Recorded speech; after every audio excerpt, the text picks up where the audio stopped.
so that the latecomers would be able to watch everything from start to finish. So the topic is speaking skills enhancement. As I've mentioned before, if we offer an SE class, it means skills enhancement. And that means you're prompted to attend in whatever mean possible. If you want to attend live here at the branch, we're live at the branch at 9 a.m. If you want to come, but you cannot do so physically because of some situations, luluwas ka, babiyahe ka, late ka nagising, may pagkita sa yung classmate mo ng high school, may hangover kayo. So you can just attend over Zoom. You're a person who's having difficulty getting up early, especially on a Saturday morning, you know, you're lying down cozily at your bed, hugging your pillow or the stuffed toy that your ex gave you, and alauna ka na nagising. So after po ng ating discussion, I will be posting a link on our YouTube channel. I suggest guys to subscribe because sometimes hindi po na i-post yung link sa ating community chat. Ang reason, si Facebook medyo tinotoyo lately, especially sa Google Drive link. So, kala nila porn po yung sinishare.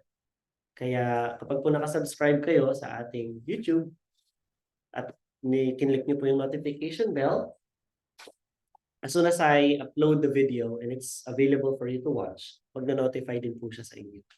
So we will be using both the Facebook group and Discord channel as way of sending the replay and handouts. But we will not be posting the link of the handout anymore sa ating Facebook community chat since I was banned for 24 hours. I wasn't able to use my Facebook and Messenger for 24 hours because they thought I was sharing porn, which in fact I was not. So that's the reason. So once again, speaking is the topic. So essentially, anything that has to do with the speaking subtest of the IELTS will be covered today. And our main objective is to hopefully acquire some skills needed for you to survive the speaking examination. And the last word says enhancement. So we want to enhance them further. So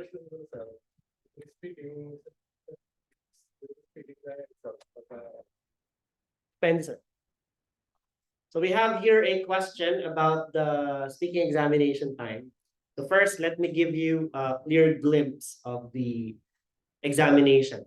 Okay, so if you're going to book your examination, and today is January 13th, so we already have the students lining up on our testing center next door. That means that if they book the examination on January 13th, they should expect that their listening, reading, and writing tests will occur on this particular date. So at what time? 9 in the morning. So if I book the January 13 exam, that means that my listening, reading, and writing will happen at exactly 9 a.m. Unless the email tells you otherwise. Because a computer-based exam can have different times. We have an examination at 9. We also have an examination at 1 p.m. So it varies depending on where and when you will take the exam. What about the speaking? The speaking exam is also known as the isolated exam. When you say isolated, it is separated from the 3 subtests I mentioned previously. Listening, reading, and writing, we call it the written component. Isang buo yan, magkakasama sila. Kung nag-start siya ng 9 ang iyong listening, 9:40 matatapos, 9:40 to 10:40 ang reading, 10:40 to 11:40 ang writing. That's it. That is the schedule. If it's not 9, 1 to 1:40, 1:40 to 2:40, 2:40 to 3:40. That is the afternoon session. Now, what about the speaking? It could be in the morning, of the same date of your examination. It could be in the afternoon of the same date of your examination, like what is going to happen later. Or it could be tomorrow. It could be yesterday. Kailan mo malalaman kailan ang eksaktong araw at oras ng exam? Kailan? Pag nag-email sila sa'yo. Sir, pwede ba akong mamili? Pwede bang ako mamili sa pwedeng mangyari sa buhay ko? Ikaw ang may hawak ng manibela ng buhay. So yes, ikaw po ang mamimili. Upon checking the available test dates and you picked January 13, you will click next and you have the option for your speaking test date and speaking time. Mimili ka na anong oras, anong araw mo siya gusto. So doon sa calendar, meron po siyang naka-highlight doon na available. I-click mo siya. Pinili ko for example si 14. Ano yung mga available? 9 to 9:15, 9:15 to 9:30, 9:30 to 9:45, 9:45 to 10. Because the examination for speaking only lasts for 10 to 15 minutes.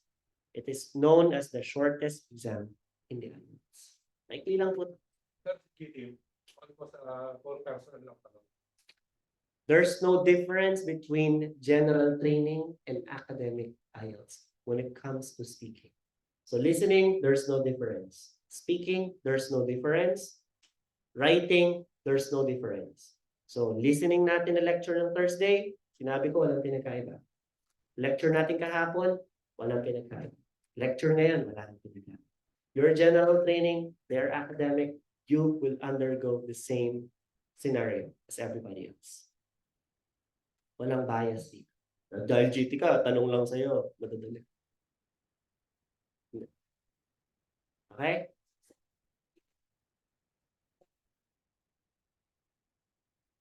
Sa UKVI naman, so guys, meron po tayong question dito sa branch, ano? That's why nandito pa rin po ako stuck sa first slide para doon sa mga nasa Zoom. I'm answering queries from the candidates inside the lecture hall. So, the difference between regular academic, regular general training to that of UKVI is the fact that UKVI is only applicable for UK. Napakasimple ng unang pagkakaiba nila.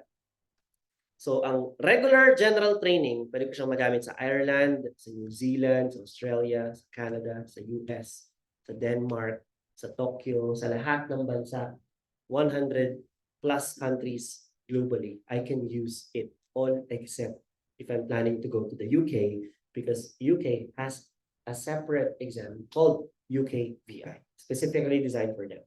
What is the difference between UKVI and regular IELTS? None. There's no difference. There's no difference. Isa pa, walang pinagkaiba ang UKVI at regular IELTS. When it comes to the questions, when it comes to the duration, when it comes to the content, they're practically the same. But here's a catch. There is a slight variation sa price. Mas mahal po ng 2,000, 3,000 pesos UKVI.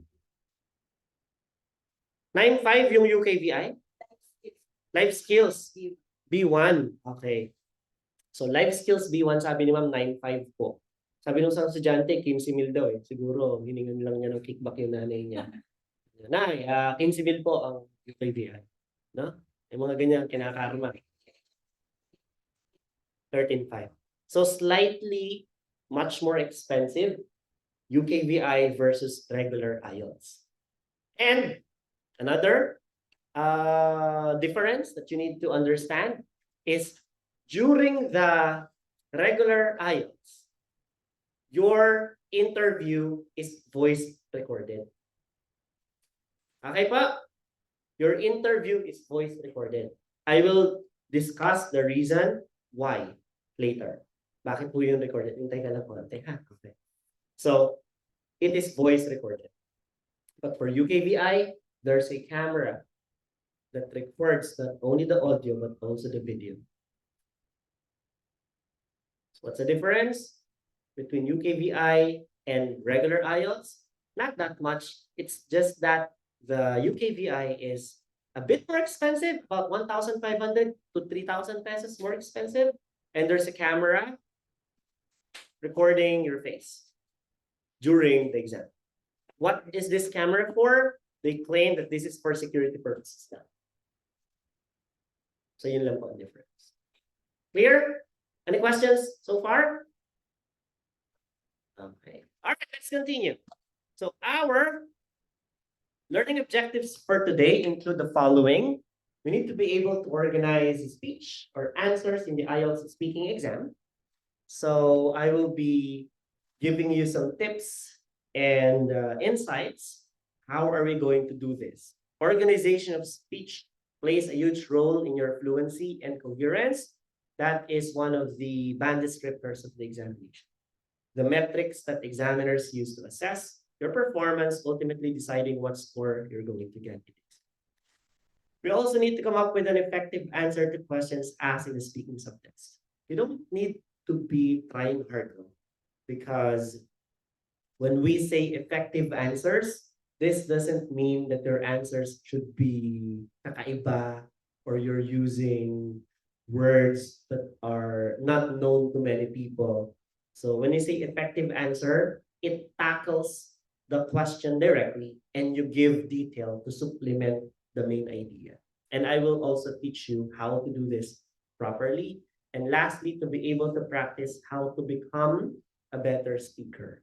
And we can only do so through the concept of one-on-one coaching. So a coaching session is what we do when we are trying to experience the examination under the exact same condition of the action.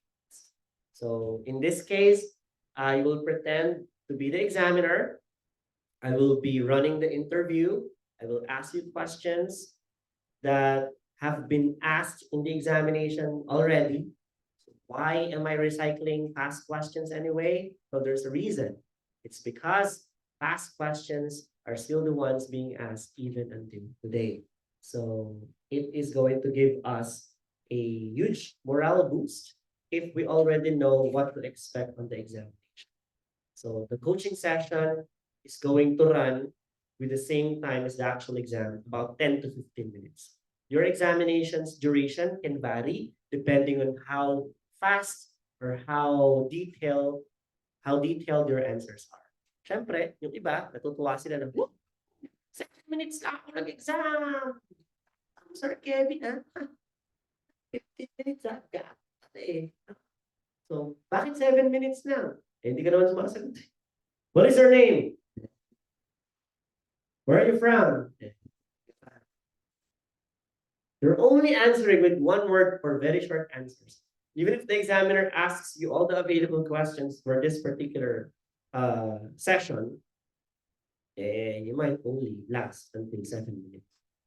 So the deciding factor with how long the exam is going to be is you. So the longer, the better. Some people would say, sir, I'm happy kasi ang bilis na matapos sa exam. Actually, it's a bad omen. When people tell me, sir, I'm done with the exam, I find it really difficult and it was extremely long. I don't know why. No, I'm actually having second thoughts about it, whether I can pass or not. Actually, it's a good sign. It's a good sign that you found it difficult because the examiners were thinking that time, hey, this candidate can perhaps answer questions that are not common. Examiners think that you have this ability to respond to different types of questions. Hence, it is much more difficult. Tagalog, tingin ng examiner, kaya mong sagutin yung mga tanong na pang-8, pang-9, kaya hinihirapan niya yung tanong, and you were able to respond to them, then expect higher band scores. Okay? Any questions? None. All right, let's continue. So once again, let us get to know the speaking subtest first. This is known as the isolated examination. You say isolated, this will be scheduled separately from the written component, listening, reading, writing of your examination. It could be on the same day, morning, or afternoon of your written examination. It could be the day before or the day after. We have also encountered schedule of speaking happening 2 days prior to the test. So Remember that the speaking test is tentative. Even though they will send you an email letting you know that their examination is today, they could send you a message probably last night. Hey, you know what? We changed your schedule. Sorry, our bad. Your schedule now for speaking will be on Sunday. That's why, for those who belong to the working class, make sure that you have your available leaves. Na? So, halimbawa, nag-leave ka, ginamit mo yung leave mo, kaya nag-resign ka na sa work. Diba? Dapat yung 2 to 3 days before and after the examination, maluwag yung oras. So that is something na hindi ko gusto pagdating sa exam. The inconvenience that they do whenever they change the test for speaking schedule. Pero yung writing, listening, reading, writing, fixed yan. Hindi nila nababago. The speaking lang sila nagkakaroon ng minor and even major adjustment. When you say minor, oras na mababago. But major, araw. What's even worse is if you're going to have your examination from a location that is far away from your home. So kung ikaw taga Cabanatuan City, nagbook ka ng exam sa Manila, sa Marco Polo, sa Ortigas, you have to travel all the way through. Tapos, hindi pala ngayon ng exam mo, uuwi ka or mag-book ka ng hotel, which is very expensive. Makakasim presyo na yun ng exam mo, no? Yung 2 nights na magiging stay mo doon. Tapos, bumaba pa yung confidence level mo as you're waiting for your schedule. So, that's something that we don't like. Hence, once again, I am encouraging everyone to take the examinations from nearby places. So in my experience, I have this big 3 of locations. We have Baguio City. We have Dagupan City. We have Cabanatuan City, and we have Pampanga. Never ever. Again, I mentioned Baguio City because never take your exams in Baguio City. Okay? So you only choose your examination venue in those 3 locations. In Cabanatuan, in Dagupan, or in Pampanga. Because in the past 8 years of teaching IELTS, I have encountered so many people taking the examinations elsewhere, but the passing rate is quite low. But the turnout of the band scores that the students tell me that they acquired after taking the exam is very high if they take the exams on those 3 locations. Once again, Cabanatuan City, Dagupan City, and Pampanga. Guys, huwag niyo pong ibase sa lugar ang pagkapasa. Sabi, kahit mag-exam ka pa sa Pampanga ng 5 beses, kung hindi ka naman kikibo sa speaking, anong score ang hihingin mo? Diba? Ultimately, it all depends on how you will perform during your examination. The examiner and the venue is just going to be a minor factor, but we don't want to neglect even the slightest probability change that you can get benefit from. That's why I'm telling you this.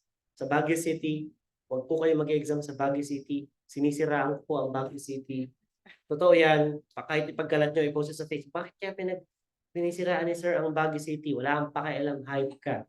Na, basta wag ka dong mag-exam. Kung matigas ang ulo mo at gusto mo pa rin mag-exam sa Baguio City, bahala ka. You be my guest. Ini-expect ko na ang score na makukuha mo, ngingitian na lang kita pagkatapos. Na? So wala pong mag-exam sa Baguio City dahil ayoko kayong mapahamak. Yun lang po. May magtatanong, sir, bakit po? Wala yung sasabihin. Na? So wag po kayong mag-exam sa Baguio. Dagupan, Pampanga, Cabanatuan, Manila is the place where you want to take your examinations if you're on a rush. May students kasi pupunta dito Monday. Sir, kailangan ko na mag-IELTS. Sabi ng ate ko, kailangan ko na mag-exam. Kailan? Mga Sabado. Diba? So mga emergency situations like those, in Manila, you can have your examinations booked in just 3 days and results will be out in just 3 days. So Monday, nag-book. Pwedeng Thursday, nag-exam. Saturday, out ang results. Pwede na mag-process ng papers. Pinakamabilis namin na encounter na processing, 7 days after passing the exam. So for emergency purposes, computer-based examinations in Manila. But I don't recommend Manila that much because imagine, Metro Manila kasi is a melting pot. Imagine, lahat ng magagaling doon magsasama-sama. So if I'm an examiner, sanay na ako sa magagaling na candidates eh. So mataas na mataas na standards. Pag pumunta sila sa kabukiran, meron dito. Ano may expect? Di naman sa minamaliit ko guys yung ano. But because they are underestimating us. They don't know na we have this ability pa rin to challenge how good people are from different parts of the Philippines. So this way of underestimating us can be our advantage. No?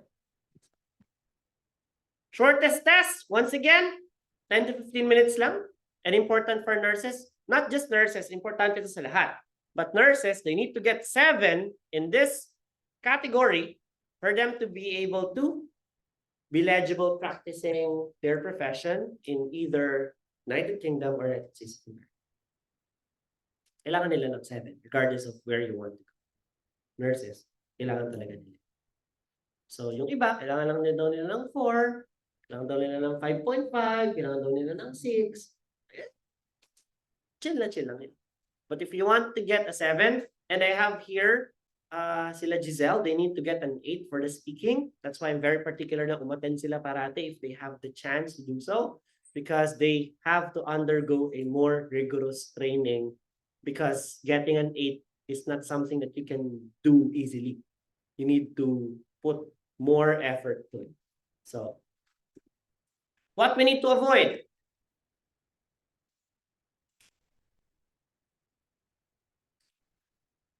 Ano pong i-avoid natin? Hangover. No? So avoid drinking alcoholic beverages the night before your examination, because this may affect your energy level, may get headaches from it. Ano pa? Kamote. Ayan, yung kamote. Okay? Coming to the examination unprepared.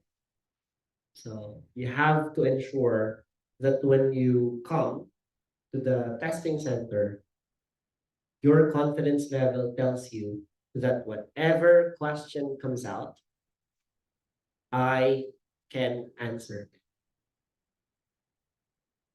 We're not praying for an easy path. Lord, sana papadaliin niyo mga questions, because it wouldn't happen. Examiners will ask you questions on different difficulty levels. But what we pray for is hopefully we can use all the abilities we learned prior to this day. And how are you going to do that? Well, practically, you have more things to do than me.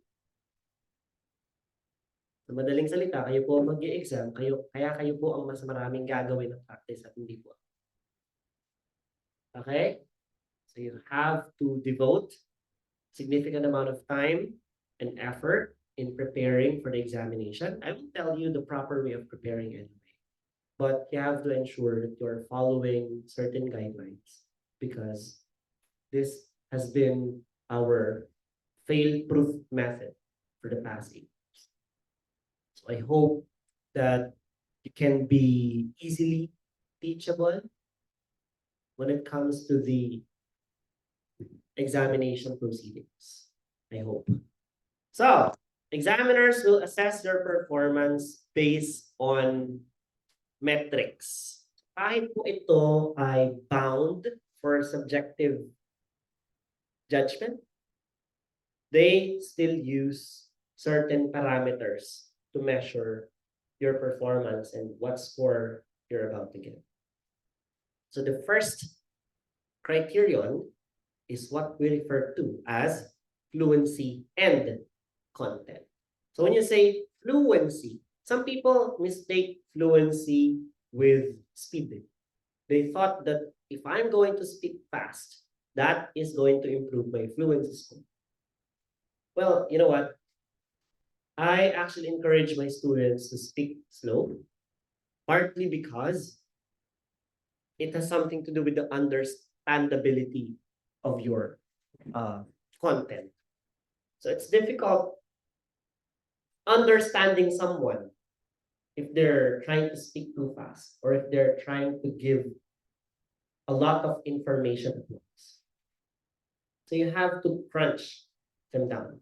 For the examiners to digest what have you been saying, you need to slow down, you need to use pauses strategically, you need to focus on your enunciation.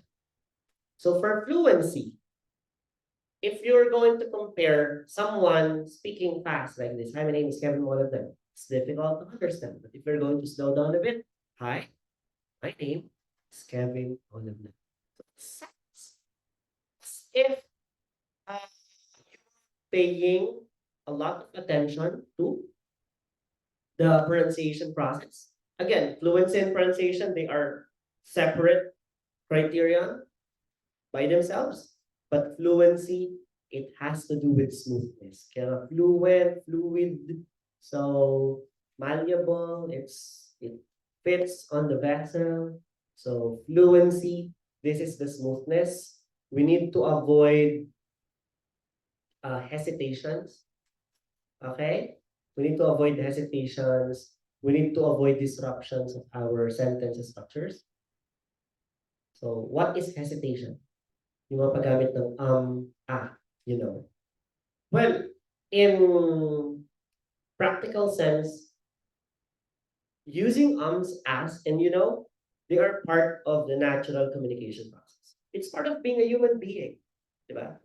If you're using your brain, you're using your mind to convey your ideas, there's a probability that you may be using But here's what I would like to warn you about using You know, ang tawag natin doon ay fillers, no? If we use them for the purpose of filling in the gaps. When you say gaps, you're afraid of committing 1-2 second a moment of dead air in your speech. That's why you put ums and ahs, because you don't want it to have any disruptions. So something like this, if you're going to answer a question, what is their name? Hi, my name is Kevin, and it's nice to meet you. If you're going to do just that, the fluency of your speech plummets. So what do we mean by this? We need to ensure that you can be confident even though you are pausing. So if you're going to remove the ums and ahs in that sentence and the duration still remains the same, it will sound something like this. Hi, my name is Kevin, and it's nice to meet you. So instead of and ah, I replace them with just pauses. It sounded better, right? So using ums and ahs are not highly discouraged. There will be times that when you have to cling to your ideas, you will be using this as a launcher.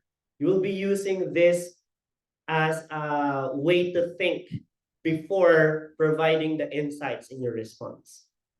What I just don't want you to do is, if you're going to use your ums and ahs and you know, to fill those gaps. Not just ums and ahs. Some people, they use well as a filler as well. Kevin, do you like watching movies? I like watching movies. What about listening to music?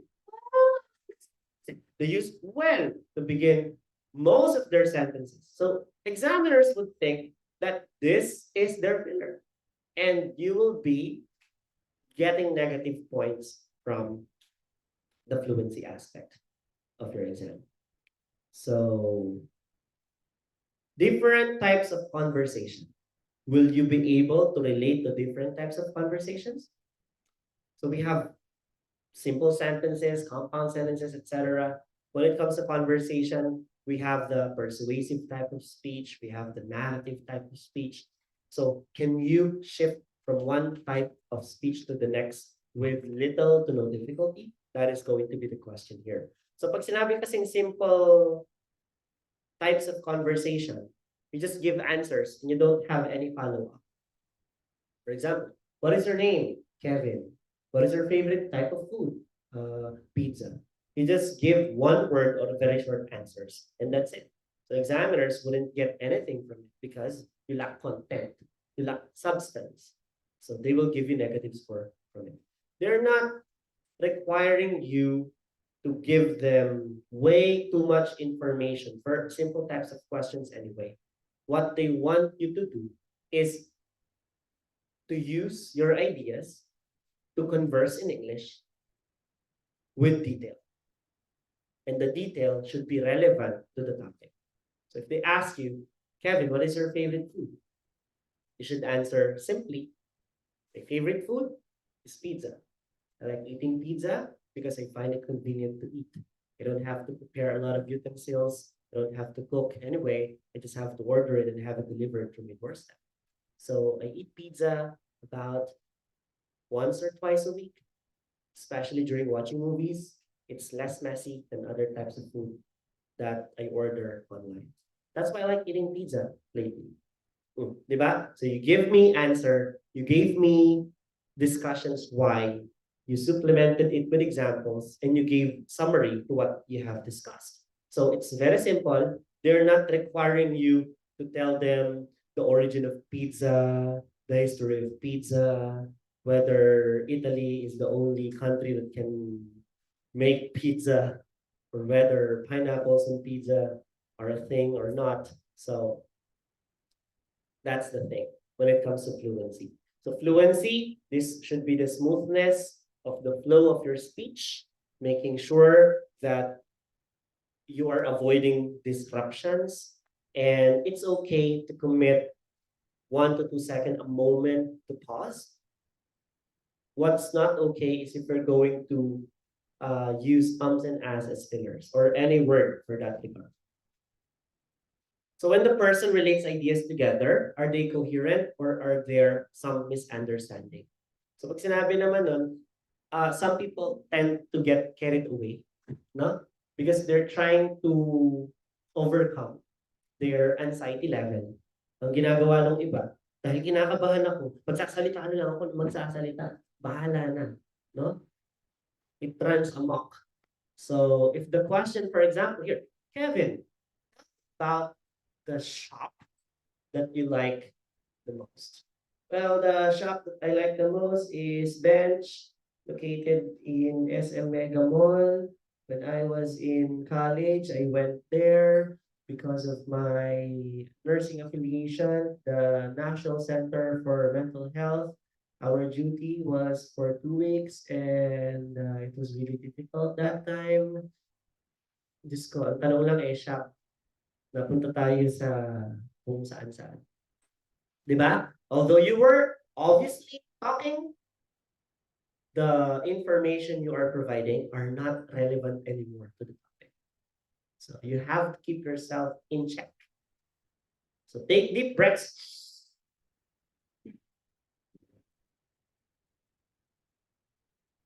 Calm yourself down. Okay? It's a good thing that on the actual examination, you will be wearing masks. So speaking, you have the chance that you have the option to remove that. In yung buong quarter last year, pati mga pumapasok na students, dapat lahat nakamask. Kasi practice yun eh. Practice yun. Dahil sa exam, nakamask kayo.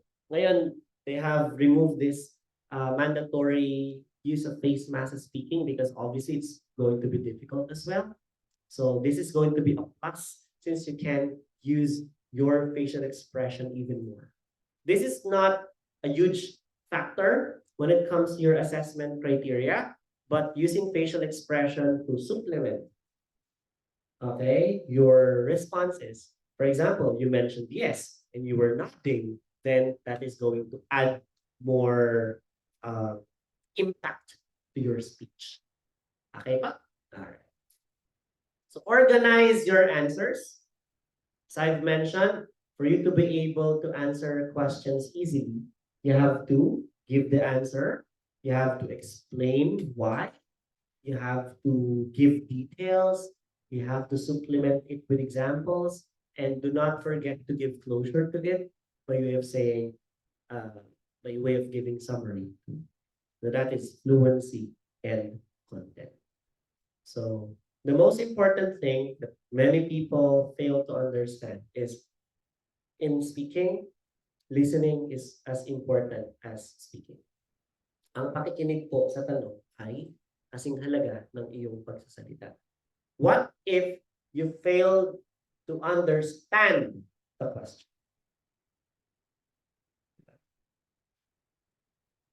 Sabi niya, Kevin, tell me about this person you like or admire who is famous. Naintindihan mo lang, tell me about this person you like or admire. Hindi mo narinig yung who is famous or who's famous. Yun na kasi bro, British yung accent, Australian yung accent. Sir, ano po ba mga examiner namin? Examiner namin. So, examiners po natin, pwedeng Filipino, pwedeng local, pwedeng dito po sila sa Philippines ang galing. May mga foreigner tayo dito na examiner sa Philippines.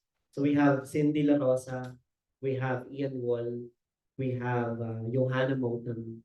Marami tayong foreigner na examiners dito. So, mga Pinoy, sila Ara Escalana, ayan. Pero dahil online po ang iyong maging exam, computer-delivered IELTS, may chances po ng iyong examiner ay sa ibang bansa. So meron kang examiner na from Tanzania, from Tonga, from Argentina, from Russia, from India. So there's a probability that their accents will vary and it will be hard for you to keep up with what they're trying to say. So if you will let them know na you don't understand the question. For example, Kevin, tell me about a person on your Mars things. So you have to clarify. And you have to do so politely. Remember, the examiner whom you're talking to is the one who's giving you the score. Sip-sip tayo konti. Yan, tunog mapait. Ano ka, wala kang bahid ng anumang kasalanan. Okay? So, tell me about a famous person you like or admire. Or tell me about a person you like or admire who is famous. So, what they're going to say is, okay? Yan. Ano po? Clarify. Akin ba yan? You clarify the question. If you cannot understand the question, never attempt to answer it. Malinaw po tayo?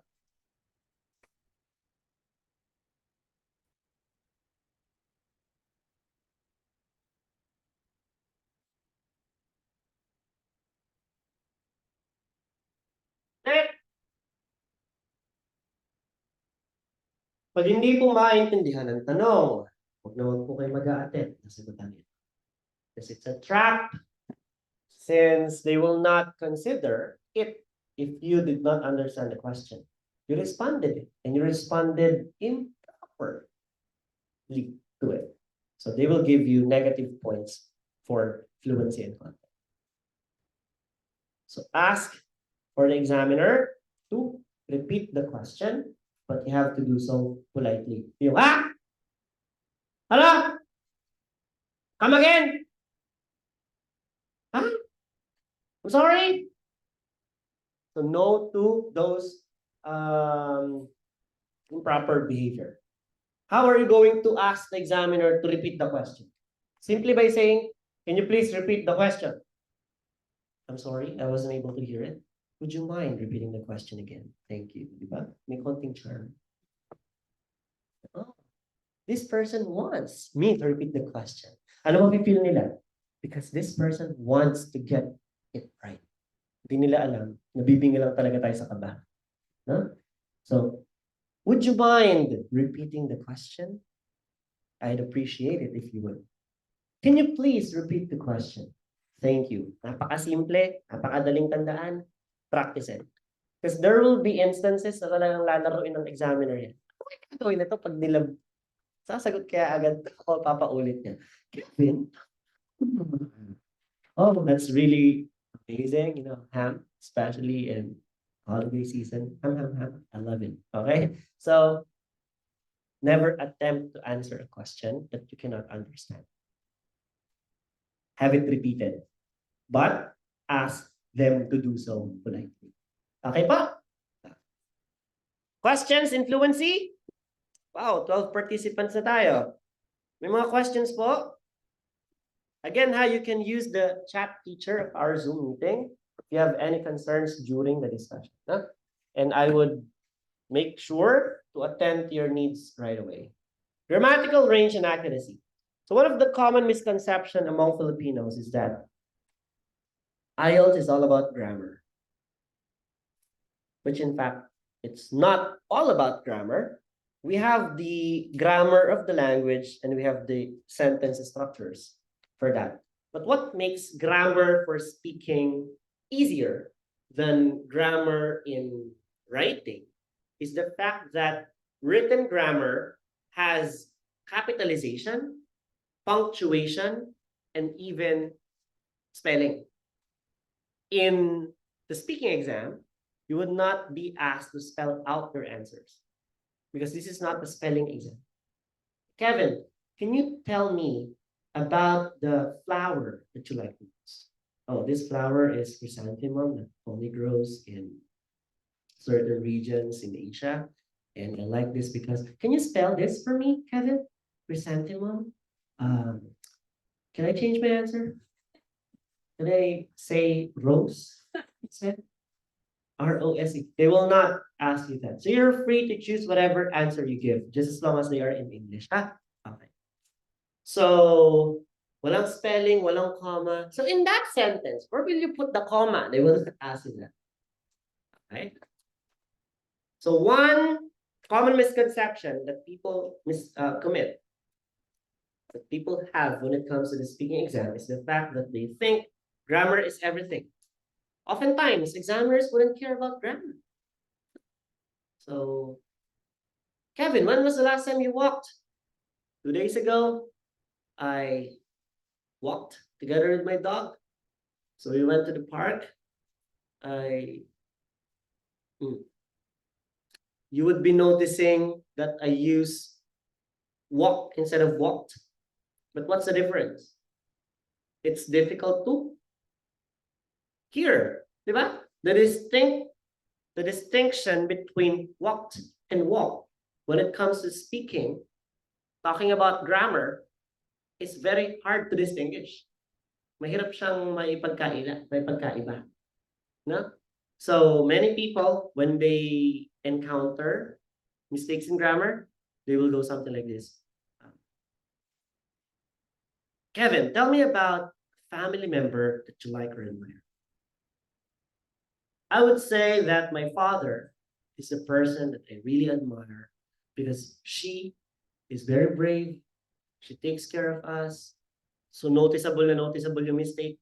You said father and you said she, pronoun to replace father. So you're going to have a problem between noun and pronoun antecedent lacking because of that. So if you're going to correct your mistake, you encounter, oops, mali pala yung gamit ko, she. Yung ginagawa ng iba, my father is the kindest person in the world, and he and we, they, puro mali na. The mistakes will become continuous. Bababa yung confidence level, lahat ng mali. Iisipin niya, lahat ata ng sinasabi ko, puro mali na, papalit-palit na ako ng sagot. Naapektuhan yung fluency. Pronunciation was also affected because of that. What's going to happen? You will not only have a poor grammatical score, but also your fluency and pronunciation will also be compromised. So, sir, mali eh. At narinig ng examiner yung mali. Alatang na tayo mali. Paano ko siya i-correct? Correct it the next time we're going to use a pronoun. And highlight it this time. My father is the kindest person in the world and she takes care of us, his kids. He is very brave. He also, kalimutan na yung mistake kanina kasi na-correct mo na siya this time. Nagets po yun? Okay, that is how you correct grammatical mistake. So the main thing that you need to remember when it comes to grammar in speaking in IELTS is that your sentences must be complete. So no to one word for very short answers. Kompleto dapat ang sentences. What is the food that you like eating the most? The food that I like eating the most is pizza. kompleto. Hindi pwedeng pizza lang. It's pizza. Hindi pwede.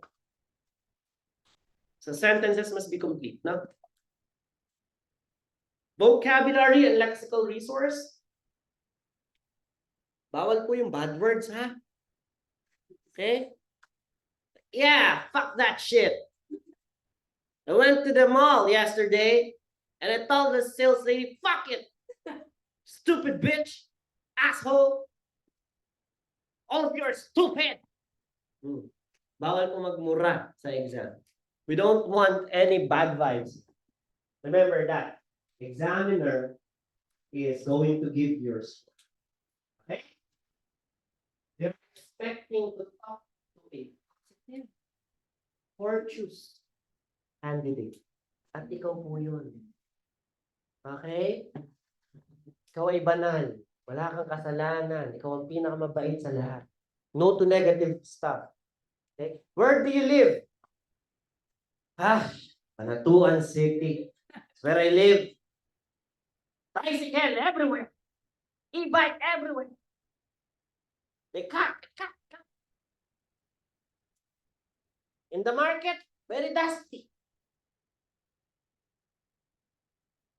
Puro negative, paninira. Oh. You like watching TV? TV. Always bad news on TV. Killing, war, politics. Bawal po negative. Lahat puro kabutihan. Ikaw ay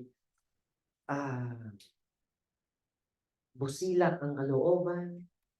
Ikaw ang lawa ng kabutihan. Ikaw ang source of hope of this country. Okay? Where do you live? The place where I live is Cabanatuan City.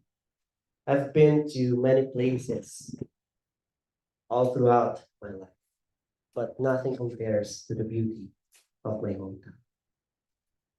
The people are friendly.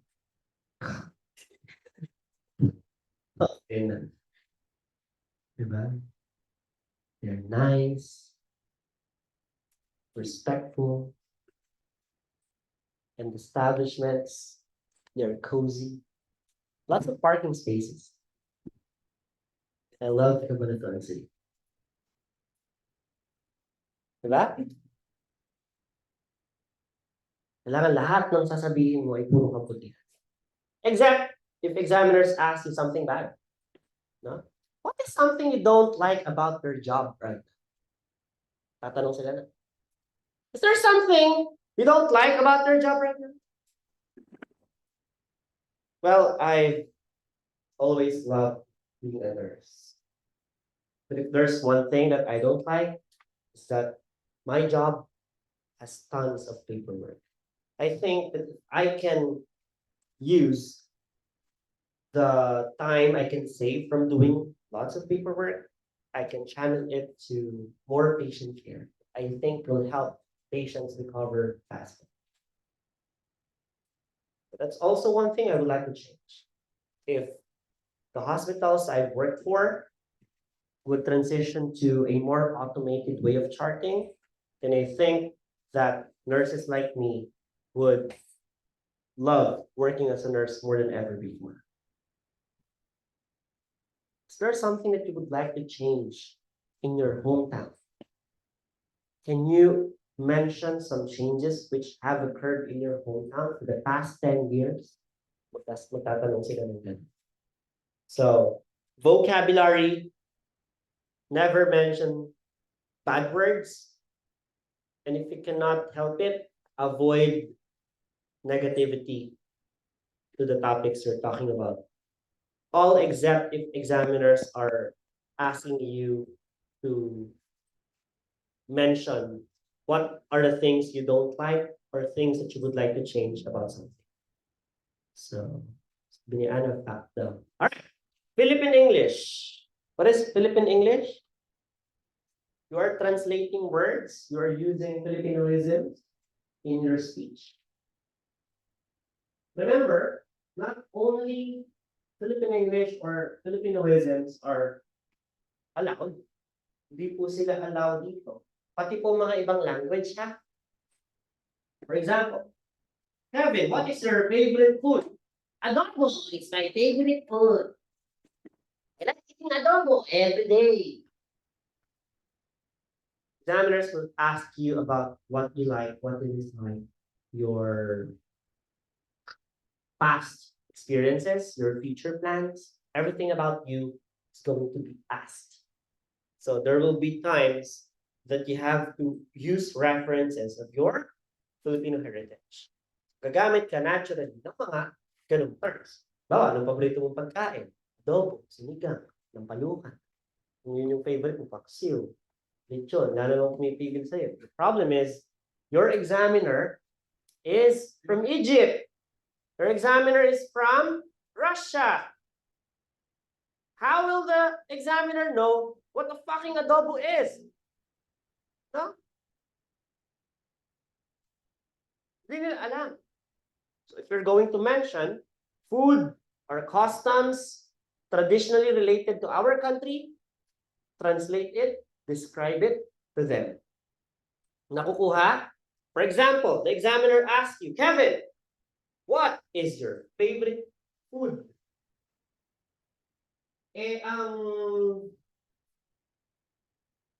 Favorite food mo, adobo. That is vinegar braised pork in soy sauce. Sinigang, broiled meat in tamarind soup. Dinuguan, pork and blood stew. Tinumis. Ba yun sa dinuguan? Pork and blood stew with tamarind leaves. Kare-kare. Paborito mo kare-kare. Ox stripe in peanut butter sauce. May bago. With sauteed shrimp paste. Diba? Nakuha?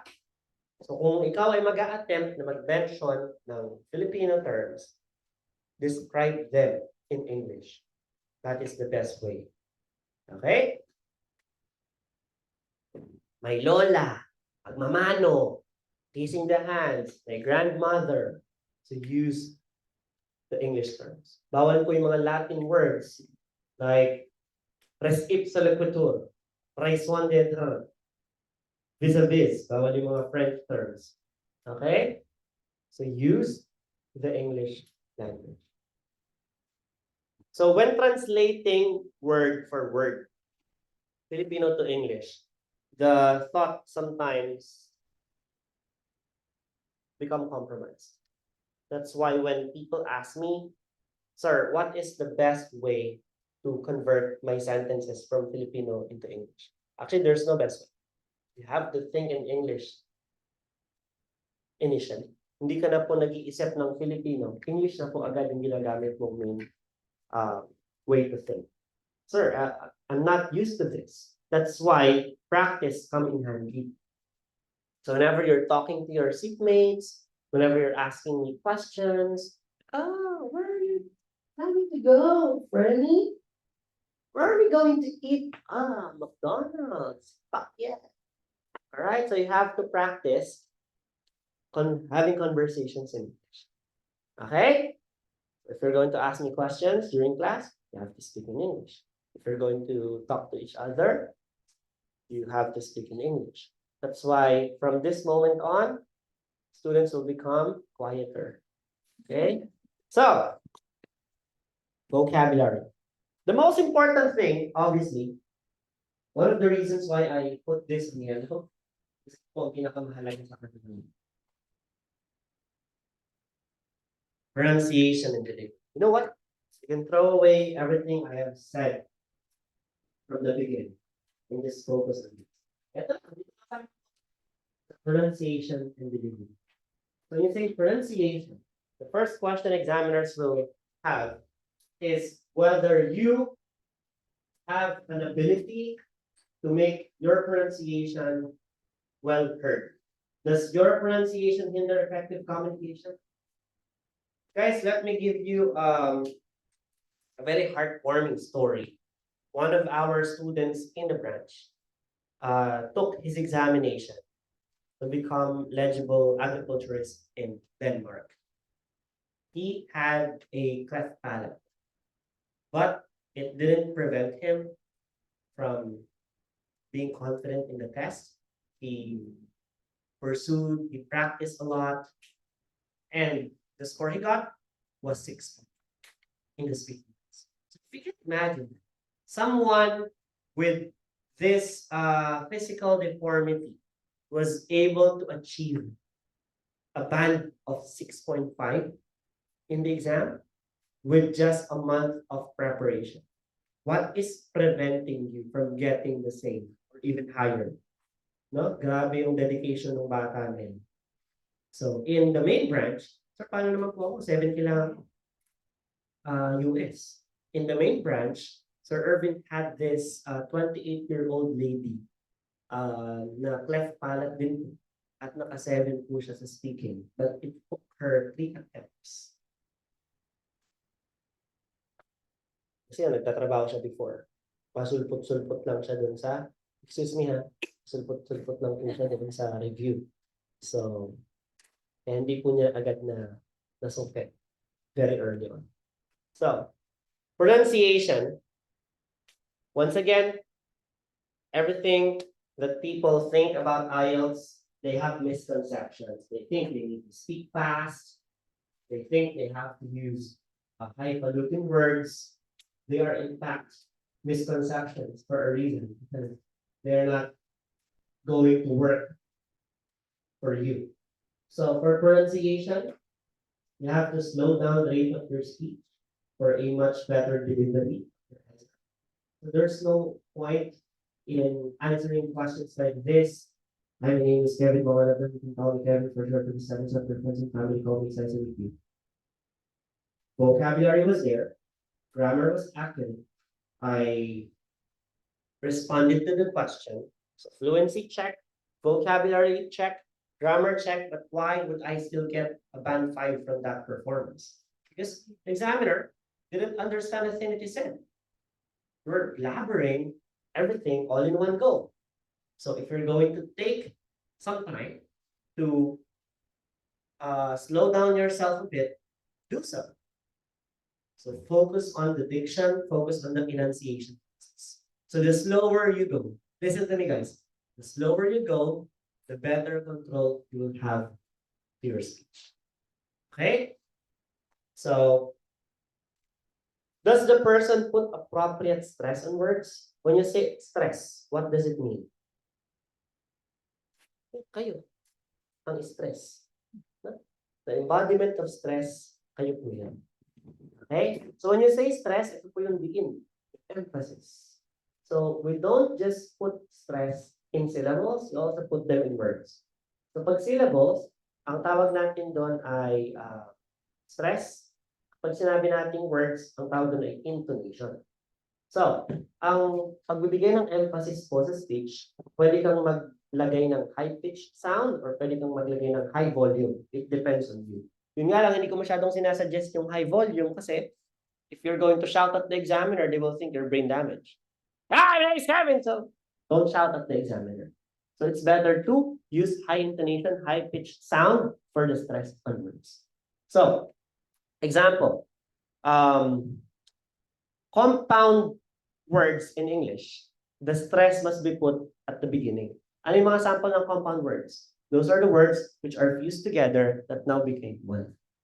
Okay, mga ano yan, pinagsama ng Panginoon. Hindi dapat pag-iwalayin din naman. No? Tulad po ng basketball. Okay? Nakuha? So yung word na basket, word na ball, pinagsama mo siya, ang tawag na sa kanya ay basketball. So nasaan yung stress dun sa word na basketball? Nasa umpisa. Basketball. Okay? Next. Armchair. Nasaan yung stress sa word na armchair? Umpisa din.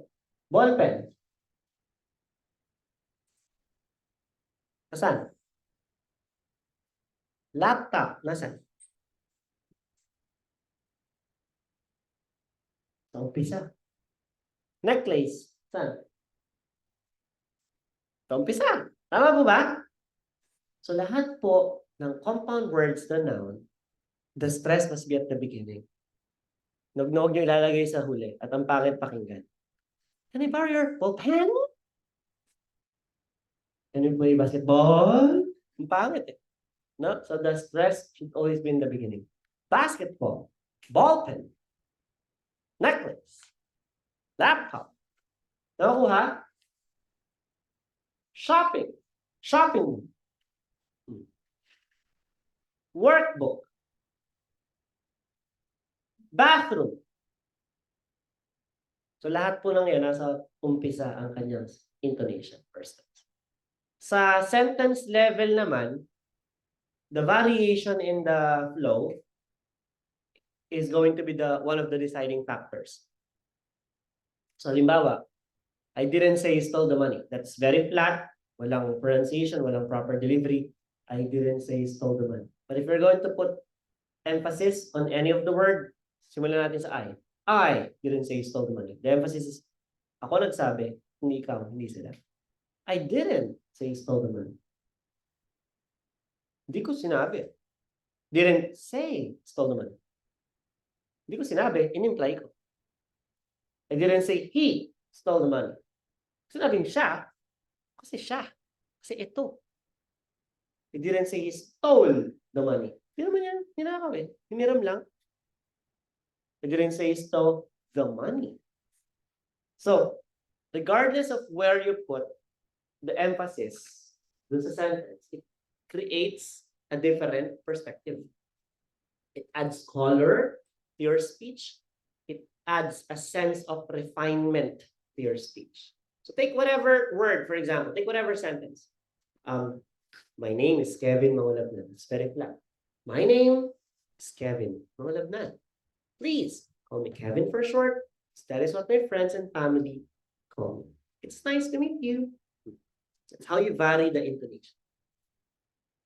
Nakukuha? Tapos hindi nyo naman ginagawa pag coaching. Hi, my name is... Ano po yung glide? What is glide? Glide is one of the natural features of American accent. So when you say glide, there's a tendency of Americans to swallow words or syllables in a sentence. They glide through it. Sabi ng glide, parang pinapadulas nila yung pagsasalita. So, Americans are lazy speakers. They don't open their mouths wide enough for them to produce speech. So we have some samples. If you're going to watch basketball games or American models, the way how they speak, they don't open their mouth wide enough. For example, LeBron James or Kevin Durant or Steph Curry or Devin Booker interviewed, and you're going to watch some interviews, and sila magsalita. We grab some rebounds and we help each other when we pass the ball and the coach said that this is why we go to adjust in the fourth quarter, we got some rebounds. Naintindihan. Diba? But that is natural for them. Nagkakaintindihan. I'm not directly implying that you should copy their accent. We have an accent lecture only for the purpose of recognizing the accent for the listening exam. Sabihin, yung accent po nating lecture ay hindi para sa speaking, hindi po natin dapat gayahin. Okay? Because gliding is not good pronunciation. So sample ng gliding,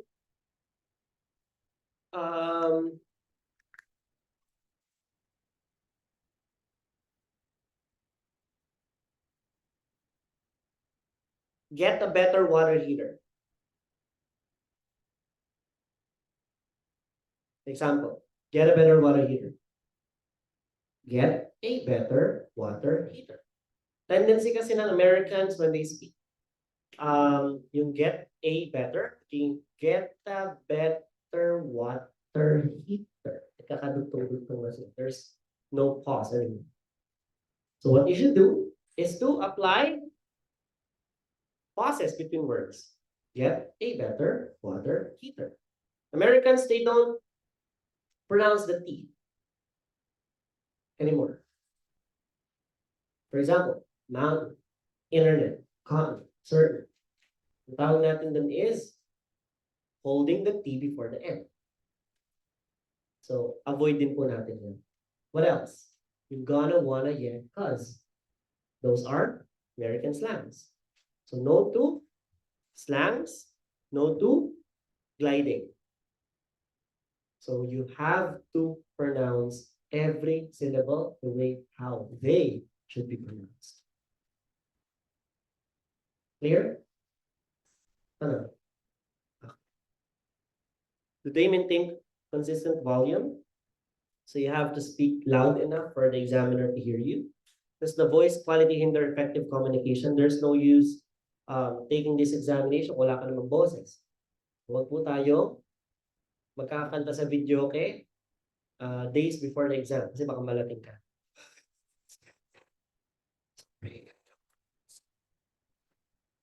Sayang naman. So the speaking subtest overview,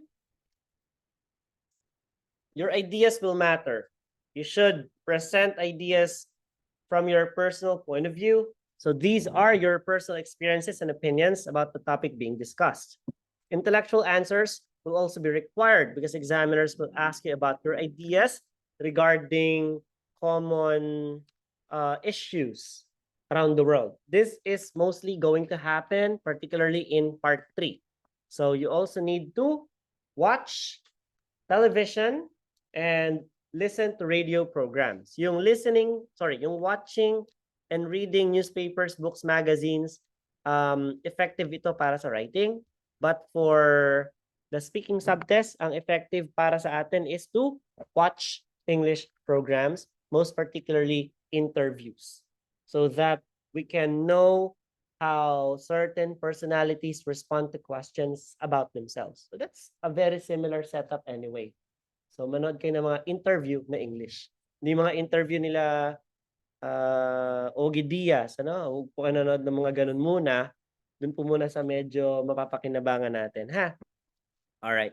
So we have different types of speech such as memorized, extemporaneous, and impromptu, all of which have their own significant usage in the exam.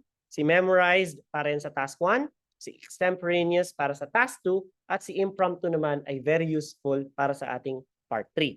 Memorized type of speech, this is, once again, already memorized before the time of the speech.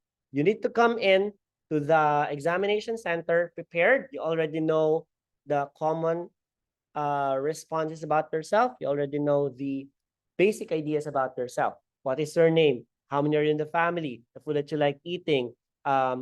Embarrassing childhood experiences, most memorable childhood experience you had with your family, a book you like reading, an author you would like to meet, a song that you would like to listen to, a product that you would not want to purchase, a time when you get disappointed with a product you purchase online. So alam mo na, kabisado mo na yun eh. Kaya memorized speech po si task 1. Whereas extemporaneous speaking, this is delivered with little time to prepare. In task 2, you'll be given time to prepare. That's why this is very useful during this case. And in impromptu, the questions are asked instantaneously. So you have to speak immediately, even you don't know the answer to the question. You have to force yourself to give one. And I will teach you tips and tricks how to nail this properly. Okay? All right. So we have informative speech. It's full of facts and tend to be boring, persuasive. We're not actually going to persuade examiners, but examiners will be persuading you. They will challenge you for your answer. For example, Kevin, would you consider staying in a hotel with a negative review on? I don't think that staying in a hotel with bad reviews online will be a good idea for me, because one of the main reasons why I will be booking a hotel stay is because I would like to relax and be comfortable with me and my family. Now, naturally, if people are claiming that the service is terrible or the customs are not meant for me, then I would gladly decline to it and find hotels which suits me best. Well, what if it's free? Sina-challenge ka na, paano kung libre? Hindi nga. What if They give this hotel stay to you for free. They're trying to persuade you, wag kang bibigay. Di ba? So, even so, if it's free, then that is the more I need to be cautious about it. That's what I have to dig deeper in this. So I think that they're trying to offer this for free because of how bad the service is going to be. And they will be getting something from me as a hidden charge later. So I think this such hideous act will make me refrain even farther away from types of deals. Lalo kung lalayo dyan. Kasi baka bigla nila akong tagain ng mas malaking price afterwards na hindi ko alam. So, mas lalayuan ko yan kasi masyadong hideous eh. Masyadong parang hirap paniwalaan. Libre. There's nothing free anymore. Diba? In this world. So, demonstration speech. Ito, napaka-useful nito sa part 1.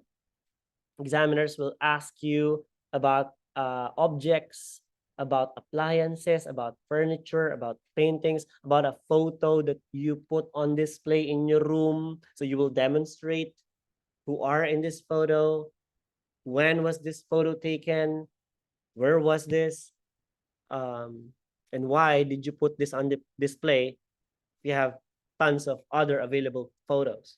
Bakit etong picture na to in particular? Okay? So, confidence is the key. You know what? We can teach you all the ways, all the methodologies, the tricks and tips regarding the speaking test. But this is something that we cannot learn just overnight. Your confidence level needs to be developed. Nakakaintindihan po? All right. So, we cannot go to Mercury Drugstore. Pabili nga po ng confidence. Diba? It just won't happen. So, confidence is intrinsic. Some people, like athletes, they become confident if they listen to upbeat music before they go to the competition. Kaya nga, di ba, sa mga wrestling matches, sa mga boxing matches, even sa mga basketball games, meron silang mga dugout entry na kanta na talaga namang nag-hype doon sa player or doon sa competitor. So ako, similar sa kanila, bago po ako nag-discuss, I listen to hip-hop or rock music and I tell myself, I'm the best. I'm handsome. No? I'm the best person in the world. Because no one's going to tell you that. Diba? Guys, this is very unfortunate. Ano? We all have our different times in this world. Ito medyo malalim. Ano? Ayoko naman itong gawing biro. But we came into this world alone. We're going to die alone. And unfortunately, our parents, our siblings, our loved ones, our spouse, we will have our own different time. So you have to develop your personal relationship sa sarili mo. You have to know who you are. You have to learn intrinsically what makes myself confident. Magiging confident ba ako kung superstitious ako? Kasi may ganun eh. Tama po ba? It's psychological. They put a coin inside their shoe. They wear red undergarments. They wear red briefs. Diba? They pray. They bless their pencils. It's fine if you believe it to give you superpowers during the day of the exam, and if this will boost your confidence, nothing is telling you to avoid it. Ini-encourage ko nga kayo, kung yun ang magpapakonfidence sa inyo, what I want you to do is, from now on, you have to know who you are.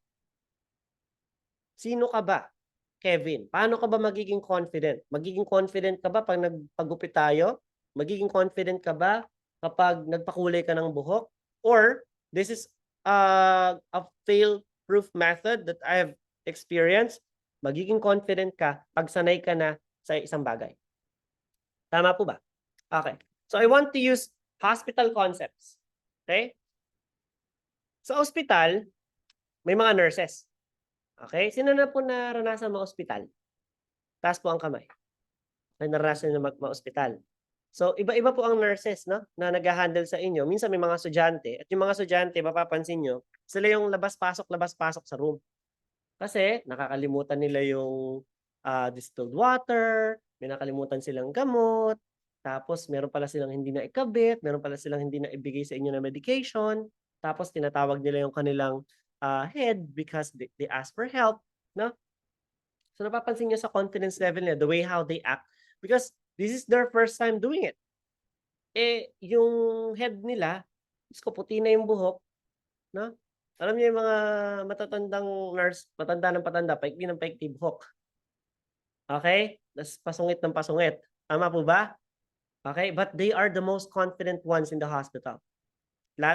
Lalo na po ano, inserting IV, hindi po 'yun ipinapagawa sa mga new nurses. Minsan nagpapatawag pa sila sa mga, nurses na nasa emergency room. Tatawagin pa. Yung mga medtechs, yung mga nurses na 'yon, kahit brown out kaya kanilang kuhanan ng dugo. Oo, sanay na sila, eh. Bakit? Sabi araw-araw ng buhay ko, 10 katao tinutusok ko, bakit di ako masasanay, 'di ba? So, when I was a nurse student in 2009, kami po ay nagpa-practice mag-take ng blood pressure. Imagine, nagte-take pa lang ako ng blood pressure, nanginginig na yung kamay ko, pawis na ako, hindi ko alam. Tapos fast forward a year later, nag-BP ako ng 200 katao sa San Jose. Binging-bingi nga ako nun, eh. Oh, eh, dahil sa daming beses kong na-experience yon, yung dating nanginginig ako, takot na takot, di ko alam paano ibabalot ng maayos, di ko alam paano hahawakan, mali-mali, awkward yung aking paghawak. Eventually, hustler na ako. Expert na ako. Yes. Hindi. Expert na ako because I was able to undergo multiple experiences. So, minus the nursing analogy, you can also do it driving. When you were learning how to drive before, you were very careful. Bawal ka nga tumapak sa gas kapag lumiliko, eh. Ngayon, Diyos ko, paliko ka, 60 takbo mo. 'Di ba? Again, wag gagawin yun, delikado. Alright? But you've learned different ways how to do a certain task confidently, all thanks to the collective experience you had from the years of being exposed to it. Unfortunately, we don't have years of collective experience. We probably only have weeks or months at best before taking your examination. So I hope that you can maximize this acquiring of confidence due to exposure to it. So expose yung sarili nyo, don't shy away from the practice. Okay? So that you can gain confidence, you can learn valuable lessons from it. So relax. This is the opposite of what you're feeling under pressure, but this is essential for your voice to remain calm and for your brain to think. So take deep breaths, give yourself a positive affirming message, and clench invisible muscles such as thighs, biceps, feet for a few seconds and then release them. Listening is just as important as speaking, as I've mentioned. Remember, most of the time, examiners will ask you questions because they are interested. Some of these interests are positive, while others are negative. Either way, they're interested in what you have to say, so it's a privilege and a pleasure not to disappoint them and not to disappoint yourself here. Have the question repeated. It makes you look concerned about giving an appropriate response, and courtesy matters. So remember to be polite all the time. I'm sorry, I wasn't able to hear the question. Can you please repeat it? Thank you. Other versions, would you mind repeating the questions? I would appreciate it if you would. Thank you very much. Okay. Use stall tactics. Do not just blurt out the first thing that comes to your mind. Narrow your focus. This brings the question down to a manageable scope. We use background statements to your advantage. Oftentimes, it is difficult for us to come up with an effective statement to the question. So the easiest way to navigate through this is by using the question themselves to come up with your own statement. So, for example, Kevin, where do you live? I live in. That is very simple. Kevin, what is your favorite fruit? The fruit that I like is.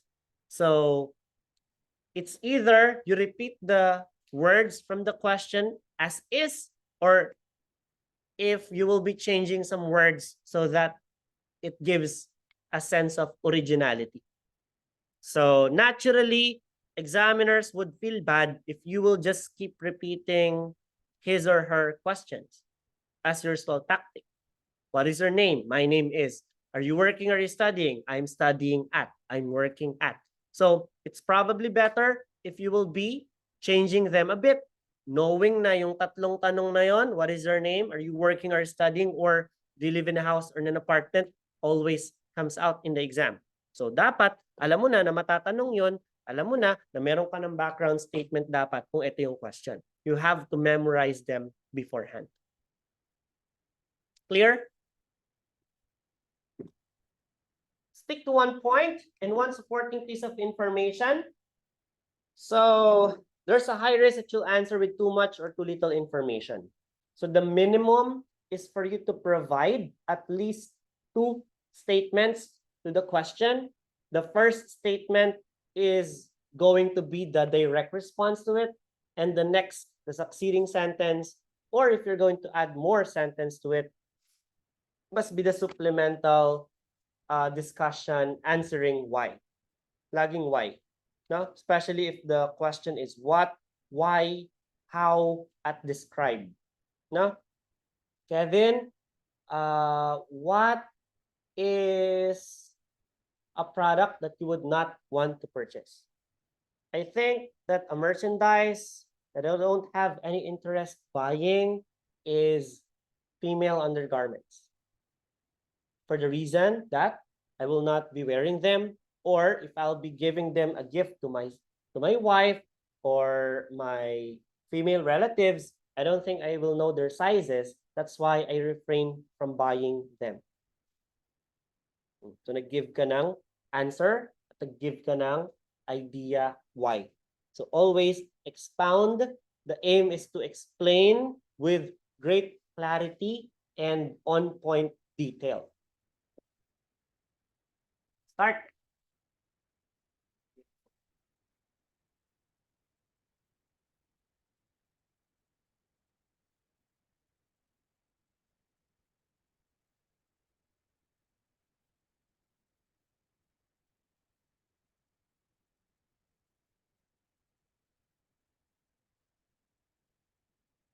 Okay. Any questions so far? Even po yung mga attendees natin sa Zoom, may mga tanong po sila. Yung nabawas na po sa ating mga attendees. So Alpha, Eliza, Anna, April, Arton. Puro A yan. 1, 2, 3, 4, 5. 5 A. Feli, Gia, Giselle, John, Karen, and Shannon. Do you guys have any questions? What? Wale?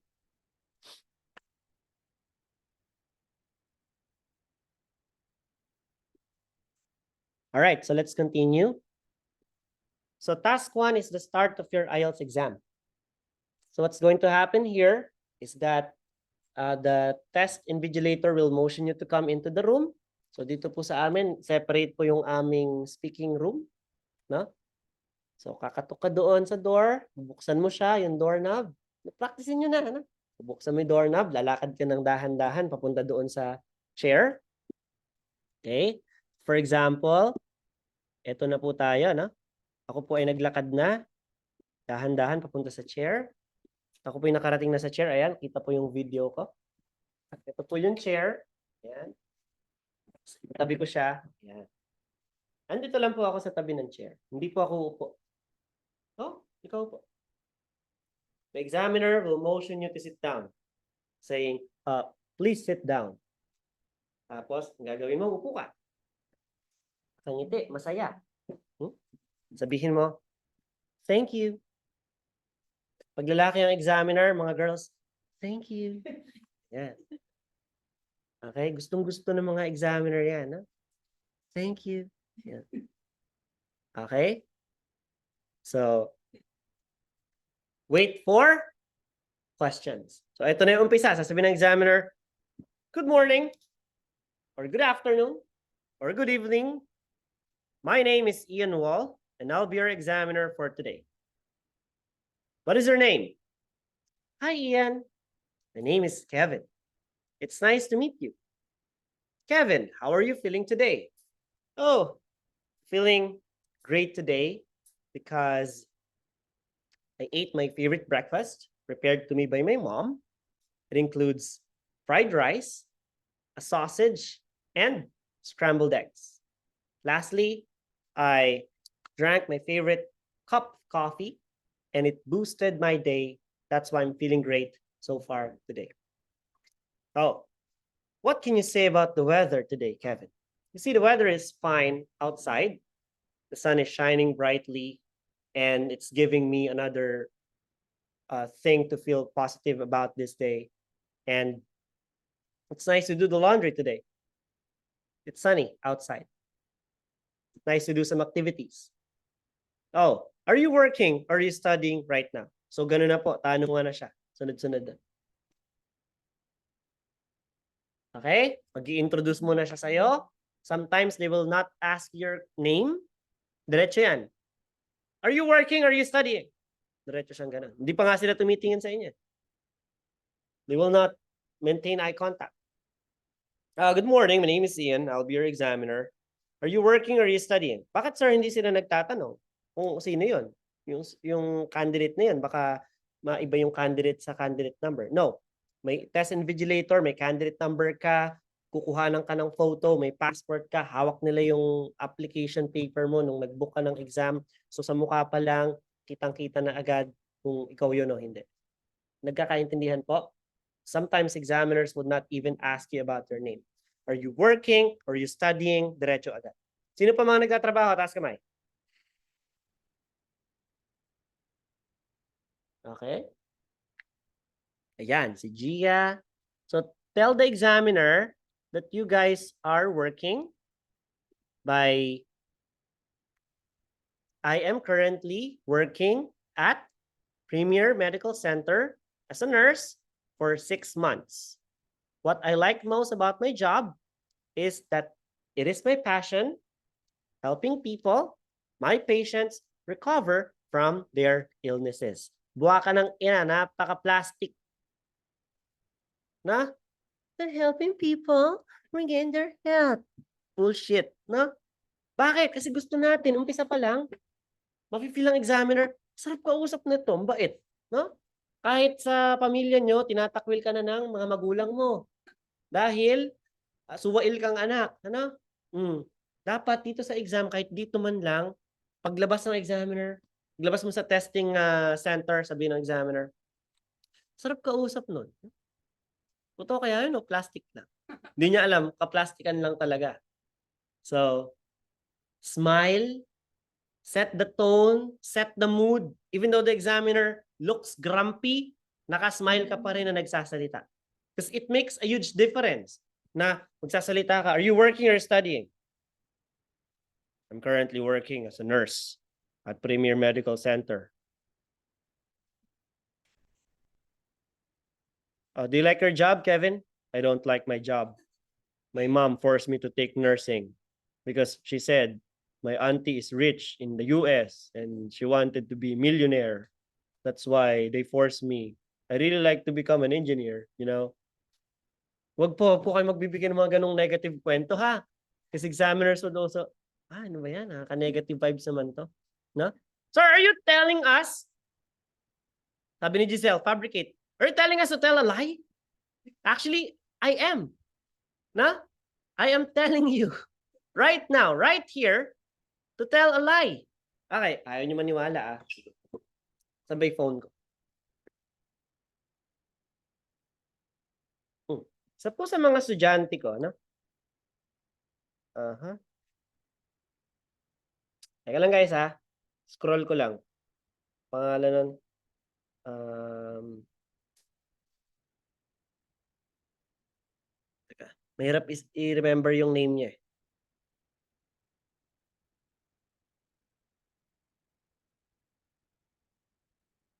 Wala nga. Ni-remember ko lang yung name.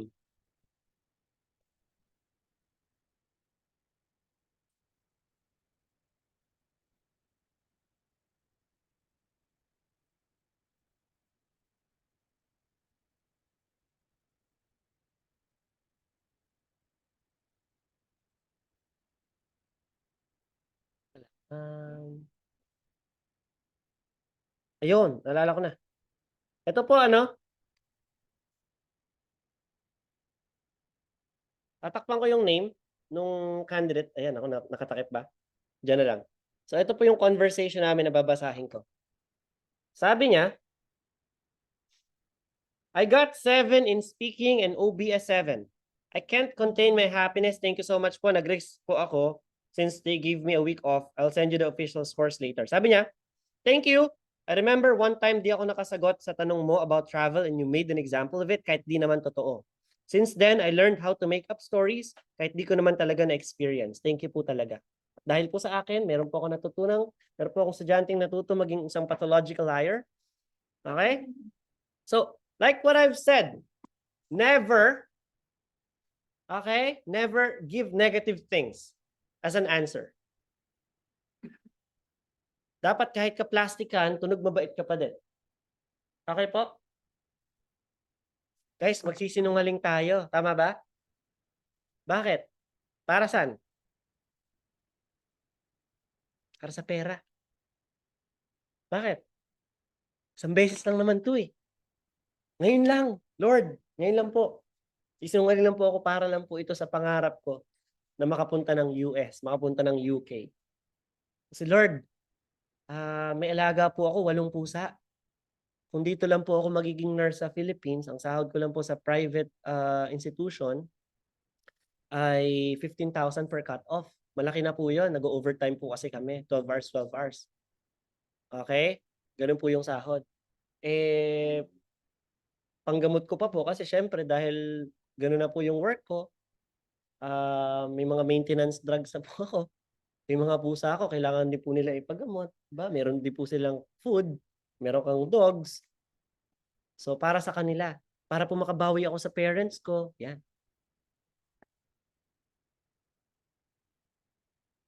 First impressions last. You need to smile. Okay? Answer common questions about yourself. So, let's explore the reason why we refer to the speaking test as the second easiest exam in the IELTS is because you know the answers to the questions. Tama po ba? Alam mo ba yung sagot dito sa tanong? Sa reading, hahanapin mo pa, halongkatin mo sa napakadaming words ng passage. Sa writing, you have to produce a 250-word essay that you may or may not even have the slightest idea about. But in speaking, they will ask you questions like this. When was the last time you went to the mall? Hey, ma'am, when was the last time you went to the mall?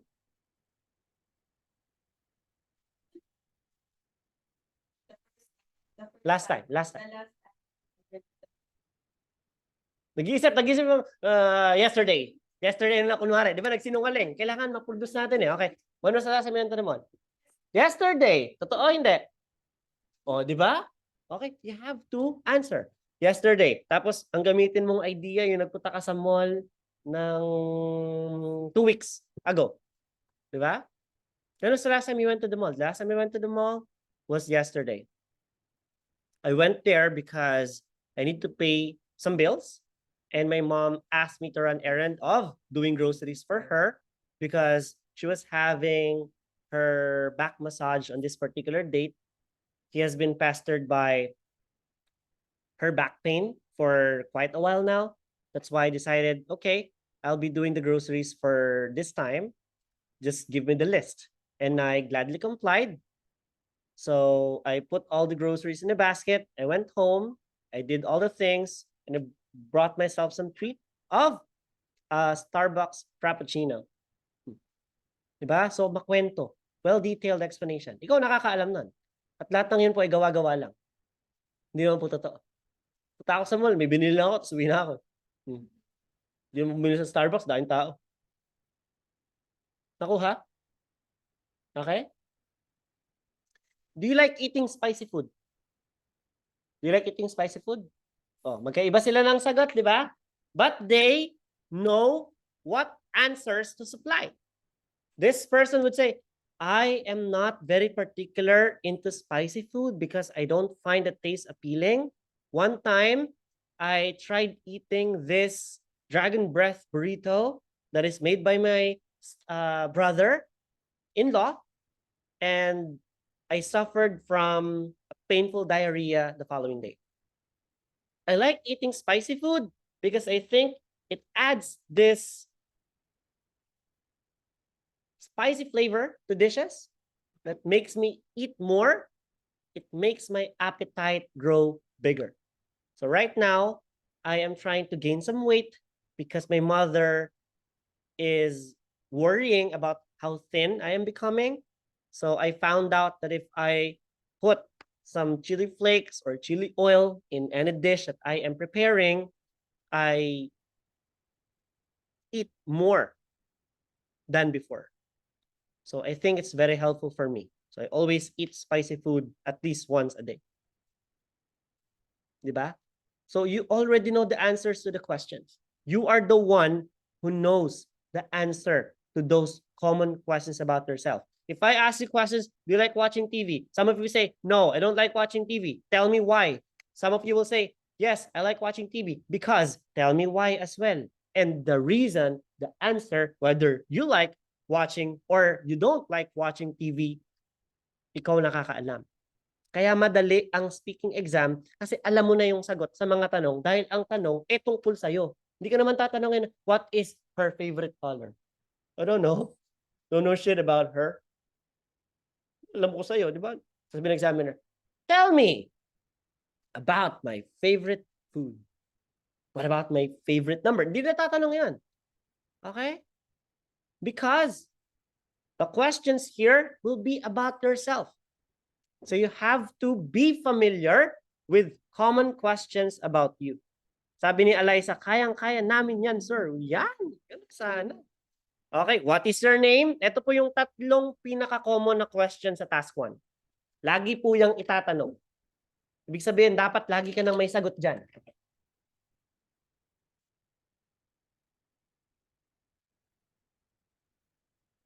Dapat meron ka ng script dyan na naka-upload sa brain mo, naka-filing cabinet na yan, para pag tinanong ng examiner, hugot ko na lang, eto na ang sagot. Do you live in a house or in an apartment? Currently, I'm living in an apartment located in Daang Sarile, Cabanatuan City, because it is closer to my work and is much more convenient than traveling all the way to Gimba, where my hometown is located.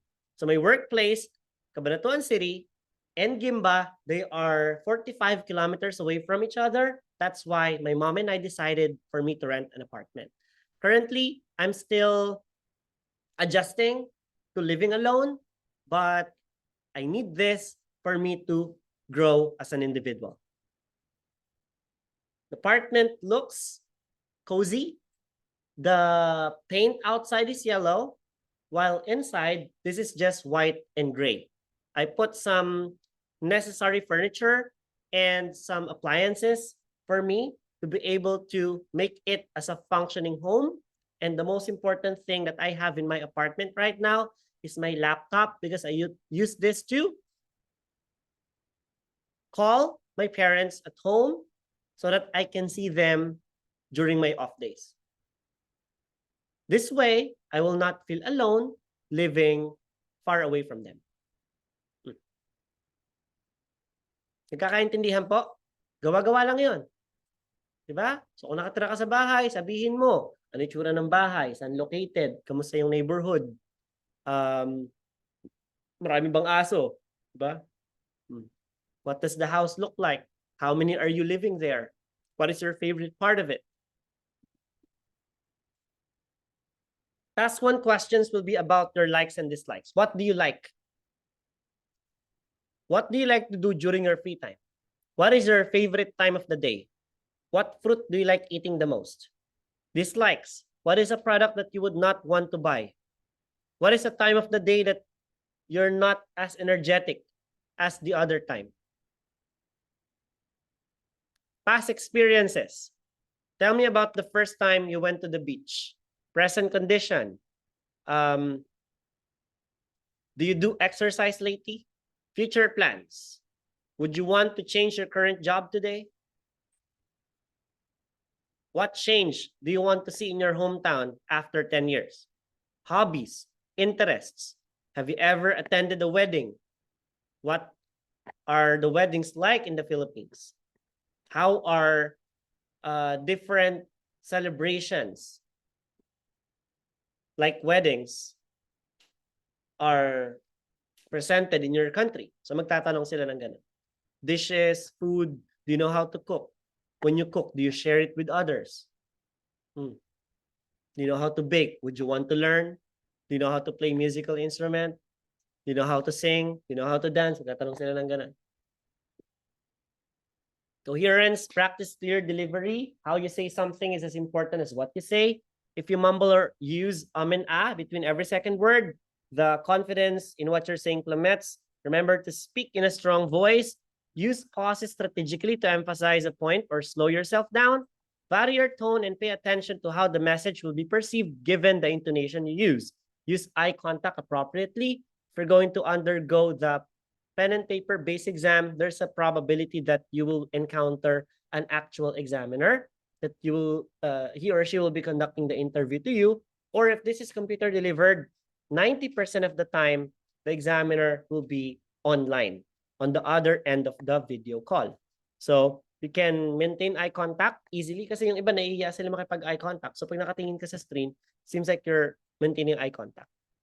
So tips para sa mga face-to-face test takers, tingin po sa bridge of the nose para hindi ka namimili sa kung saang mata ka titingin. Ang hirap nakikipag-usap pa, nakatingin ka sa baba. Hi, my name is Kevin. Okay, nakatingin ka sa noo. I like eating mangoes. Di ba? So avoid that. Ang eye-to-eye contact sa bridge of the nose. It seems like I'm looking at you straight in the eyes if I'm just looking at the bridge of your nose. Okay? So know the following facts about yourself: name, work, residence, shopping, leisure activities, time spent on the internet, pets, favorites. Natanong sa isang student, do you like eating fish? Do you know how to fish? Have you tried riding a boat? Would you like to own a boat in the future? Natatanong yon. Diba? Pero tungkol pa rin sa yon. Gusto mo bang magkaroon ng bangka sa hinaharap? O kung gusto mo, walang problema. Kung ayaw mo, di wala rin problema. Again, your answer depends completely on you. Yes, I think that owning a boat in the future, especially when I get to retire from my work, is going to be awesome.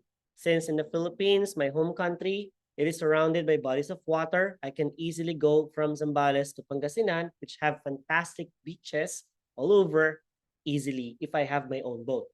If I can be rich by that time, I will not just buy a boat. Rather, I would want to own a big yacht that I can share with my family members and friends. Boom. But I don't want to own a boat because I'm not very comfortable traveling through the bodies of water. I'm not a very good swimmer for that regard. So I think I would pass on this one. Pass ako dyan. Ayaw ako magkaroon ng boat. High maintenance pa yan. Mall-mall na lang ako. Di ba? Kanya-kanya tayo ng trip eh. Tama po ba? I'm just giving you answers. Kung sagot mo o yes, pwede. Kung sagot mo no, pwede rin. Walang tama o maling sagot. It's up to how you're going to explain your side perfectly to the examiner. How? By providing as much detail as you possibly can. Ayan, ang daming questions. Yan. Wag po, ma'am, kahit yung picturean, ito, i-convert natin yan mamaya as PDF. Tapos po, once this replay is post-processed, ito po, once the replay is post-processed, meron din po akong i-send sa inyo. Okay. Share ko lang po muna, So ito po siya nasa community chat natin. Ito yung magiging link mamaya sa Discord tsaka sa Facebook group. Yung link ng replay, yung PDF nito, So lahat-lahat po nung nasa PowerPoint na to ay co-convert into PDF. Makukuha niyo yung link. Tapos speaking task cards. Lahat po ng mga questions na na-encounter natin for the past 8 years ay nakalista po siya dito. So ito siya, opening para makita nyo. Medyo mabagal yung internet. Ayan, nag-open na yung isang page. Nakalagay sa question, do you enjoy your job? Discuss your working conditions. Ang dami. Lahat ng task 2 nandito. Ilang page ito? 17? 17 pages. Tama, 16 pages. Yan. What are the consequences of global warming? Ito na, sa part 3 naman na siya. So napakadami po, punong-puno po yan ng questions. Tapos hindi po yun, meron pa tayong more speaking questions, another PDF. I'm not so sure kung 11 pages lang, 13 naman to. So kanina 16, ito 13, 29 pages na puro speaking. Yan. Puro speaking question. Ngayon, may magtatanong na estudyante. Pinaulam mo naman kami ng question. Wala ka bang bibigyan ng sagot? Tama ba? Sa mga nasa Zoom, gusto niyo ba tanong lang o gusto niyo may sagot din?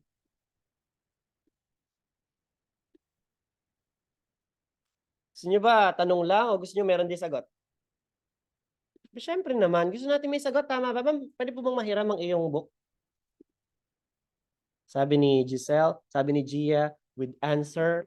Sabi ni Eliza, sabi ni Giselle, may answer. Ito po. So we give this IELTS Band 7 speaking guide for free. In the past. Biglang binawi. We give this away for free in the past together with the writing Band 9 guide. They are authored by Miss Diane Glenivera, Sir Irvin, Sir Brian Martin Shoson, and Dr. Heasley, a PhD holder of literature and a multiple passer of IELTS. So sila po ang nag-author na itong mga to. Nakakuha po sila ng 9, 8 multiple times sa speaking examination. So sila po gumawa na to. Nandito po yung mga sagot. Question. Halimbawa, do you think it's a bad impression to cancel appointments? I believe so if the reason is shallow or acceptable. This is considered inappropriate. But if it is for an emergency or an untoward situation, then it should be all right as long as I apologize for the inconvenience the cancellation will cause. So, may mga sample answers na rin po tayo. Now, what I want you to do with all these bunch of questions and all these answers is by the time matapos po tayo dito sa ating discussion, you will open the link ng mga sample questions natin and then face the mirror and use your phone to record what you're going to say. Halimbawa, random check, random pick. Nakakita ka, natapat yung question sa tell me about rules imposed at your house. So harap ka sa salamin, eto na yung cellphone mo, turn on the recording. There are many noticeable rules in my house ever since I was young. But the one thing that has not changed is that we should ask for permission to my parents if there will be changes in our schedule. So we're allowed to only spend until 7 p.m. at night. And if we're going to exceed that because of our work or the projects that we're finishing at school, then we have to inform them so that they can fetch us wherever we are.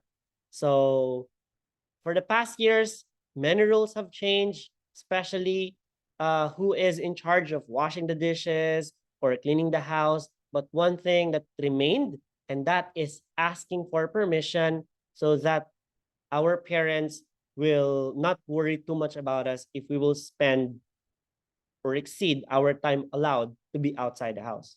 Example lang yan. Again, I just made it up. Then press stop to record. Pakinggan mo and see how you have answered those questions.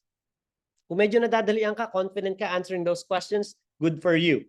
So ang suggestion ko, do not just be complacent with the questions that you already have ideas about. Try to challenge yourself to more difficult questions. So sir, meron po mga tanong na wala kayo doon sa sample?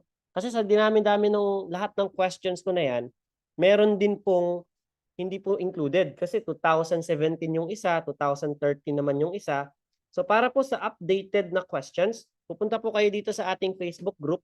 Just have to type #speaking, which I am doing right now. Tapos click mo yung search. Lahat po ng mga questions na natanong sa mga students natin before ay compiled po dito.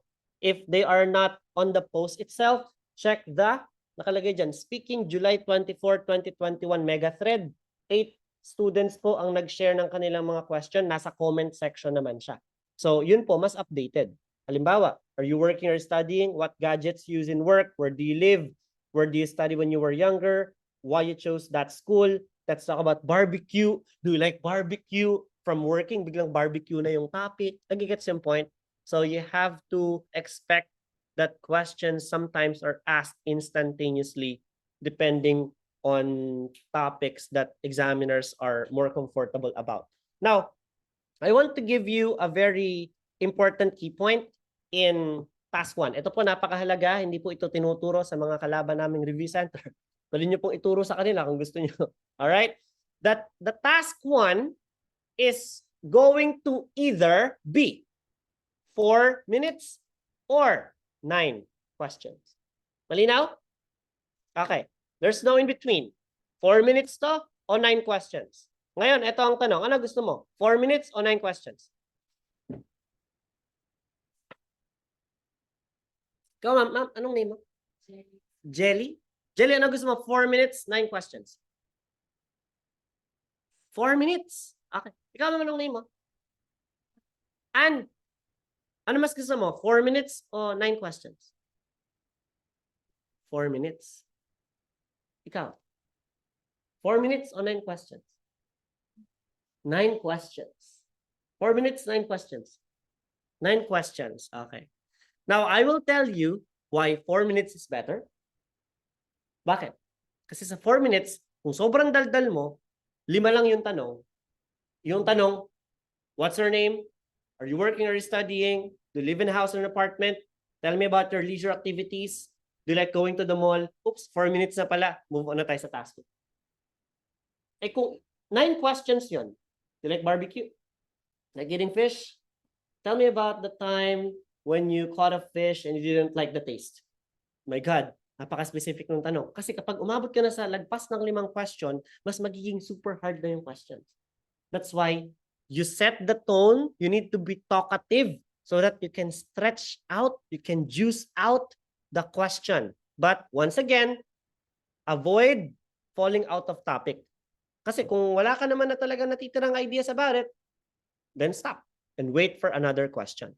Probably, you can spend 40 seconds to 1 minute answering one question. In that way, we can manage getting only about 4 to 5 questions. Mas gusto natin yon kasi alam natin na doon sa 4 to 5 questions, 3 doon, are you working or studying? Do you live in a house or an apartment? What is your name? So yung 2 question, most probably, regarding yun sa leisure activities, nahuhulaan na natin yung trend, ano yung magiging tanong. Kaya sa kapag lumagpas yun sa 5, pwede ma-surprise tayo kung anong tanong nilalabas na hindi natin pa na-encounter. Ibig sabihin, kung binasa mo na lahat ng tanong, nag-prepare ka na sa lahat ng tanong, dahil matitipid kang sumagot, sabi ng examiner, testingin ko nga dito yung ano. Testingin ko kaya dito yung tanong na hindi pa naitatanong. Ano kaya yon? Diba? Author. Tell me about an author of the book that you would like to meet. Tangin na. Wala akong kilalang author. Kaya nga, para maiwasan yun, madaldal ka umpisa pa lang. Clear? Okay pa, malinaw? So 4 minutes. I don't like being asked with 9 questions because the probability of those questions being a surprise to me is pretty high. Kuha? Okay. So, ayan pa oh.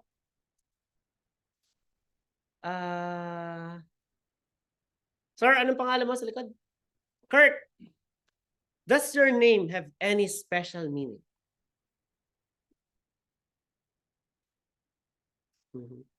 Don't know. Is there anyone here who knows whether his or her name has a special meaning? May ibig sabihin ba ang pangalan mo? Yeah. Iana. Have you asked your parents? Is that the reason why? Mhm.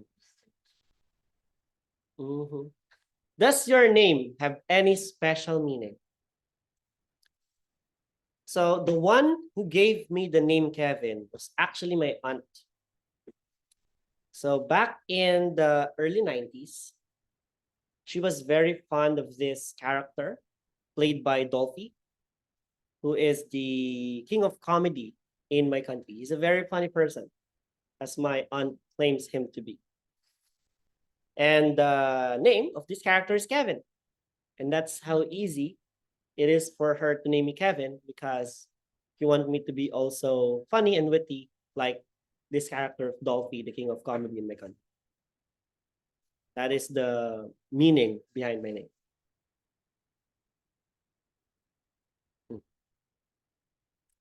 Do people in your country like changing their names? Marami ba dito sa atin ang nagpapalit ng pangalan?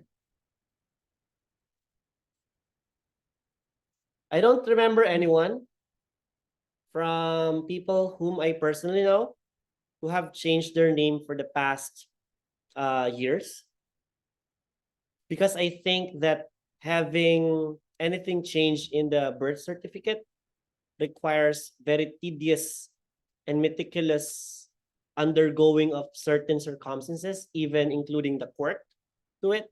And it's very expensive. I know some people who have underwent some changes with the gender in their birth certificate just because the midwife checked the box wrong, and it cost her 80,000 pesos just for her to change the gender, which was incorrectly checked.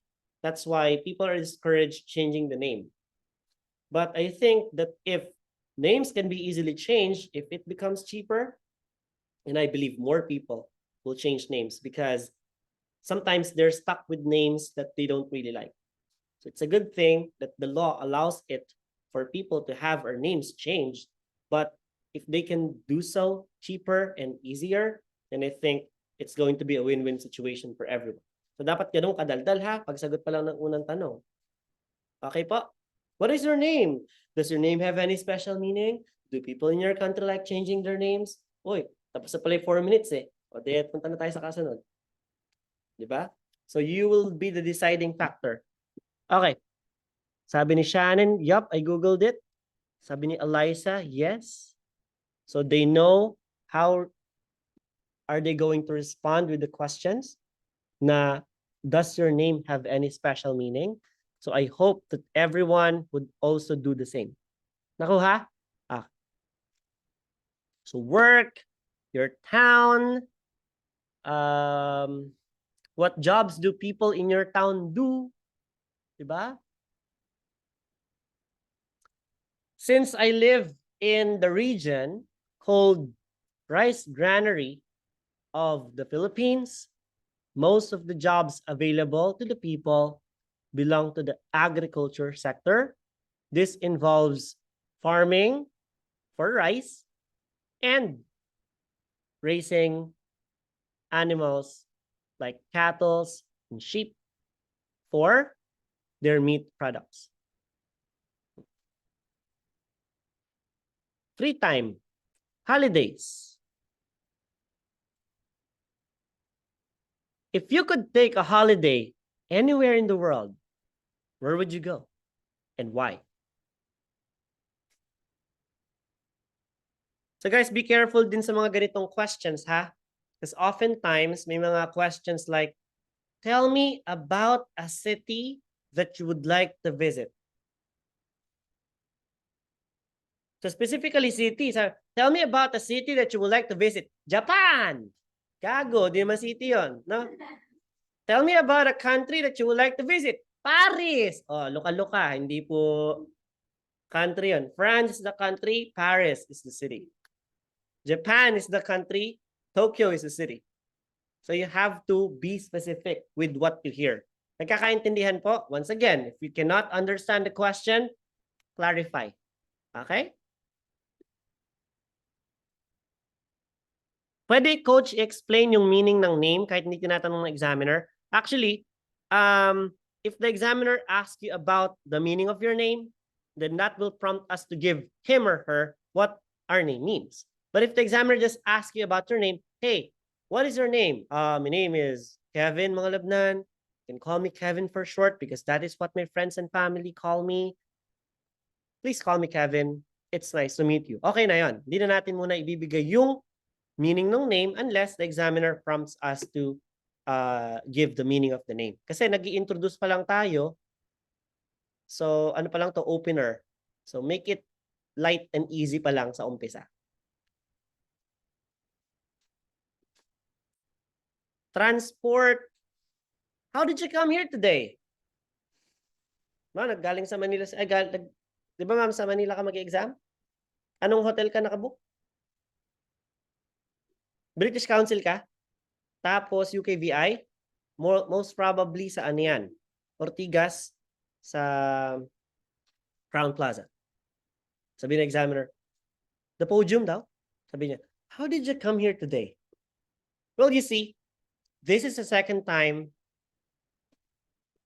that I've been here. Yesterday, I practiced going here because I tend to be lost easily. So I know that this is an important examination. That's why I rehearsed coming here even before this very day.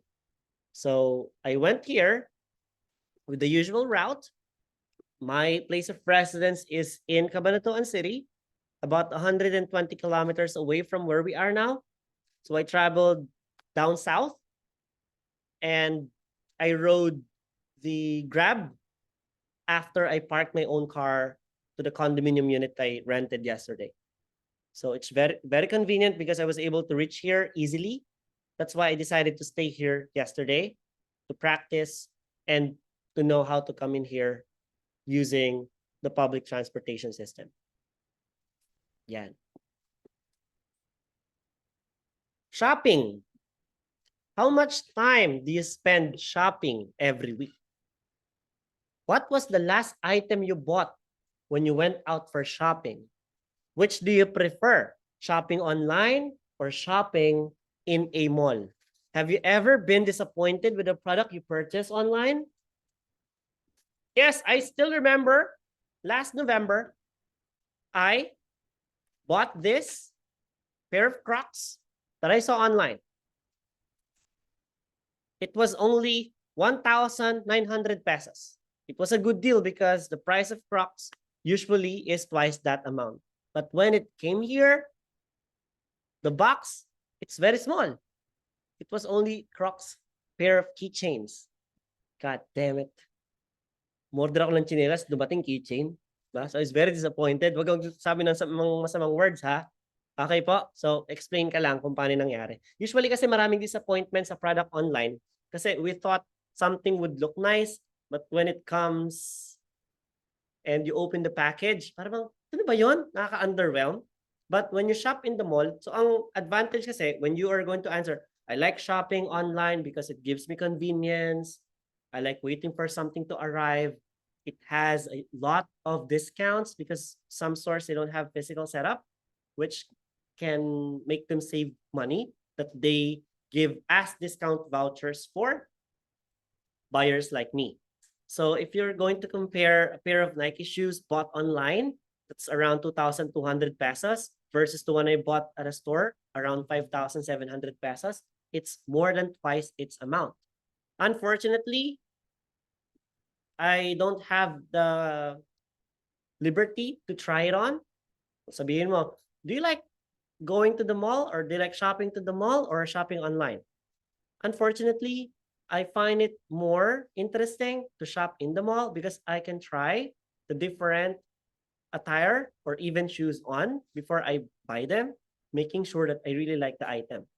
And I also use this as an opportunity to bond with my family members and friends because the mall offers not only products to purchase, but also places to visit like cafes and restaurants. After walking around endlessly searching for things to buy.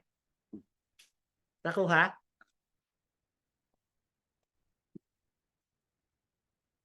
What are the problems? What problems are there? Shopping, so ayan po, neighborhood, sports and games, reading. All these questions are typically used to start only the conversation. The examiner can ask you 3 to 5 other questions depending on the examiner or depending on how you answer the previous one. So, question, can I choose the topic being talked about? Unfortunately not, but you can lead them to a topic that you are more confident answering about, especially if talkative ka doon sa mga previous questions. Clear? All right. This one is the most important part of our discussion today. Ito po ang pinaka-importante, no? Guys, I'm emphasizing that this is the most important.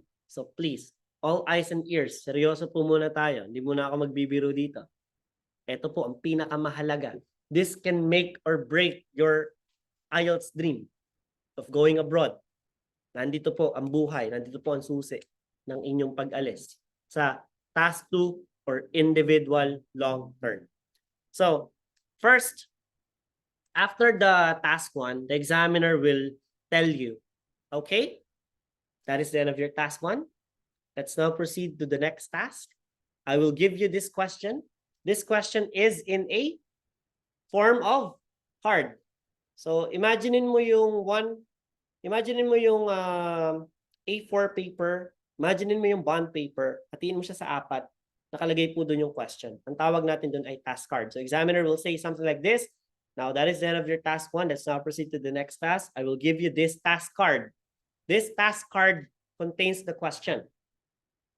Your question has a main idea and 4 guiding points to help you present the information, help you present the answer.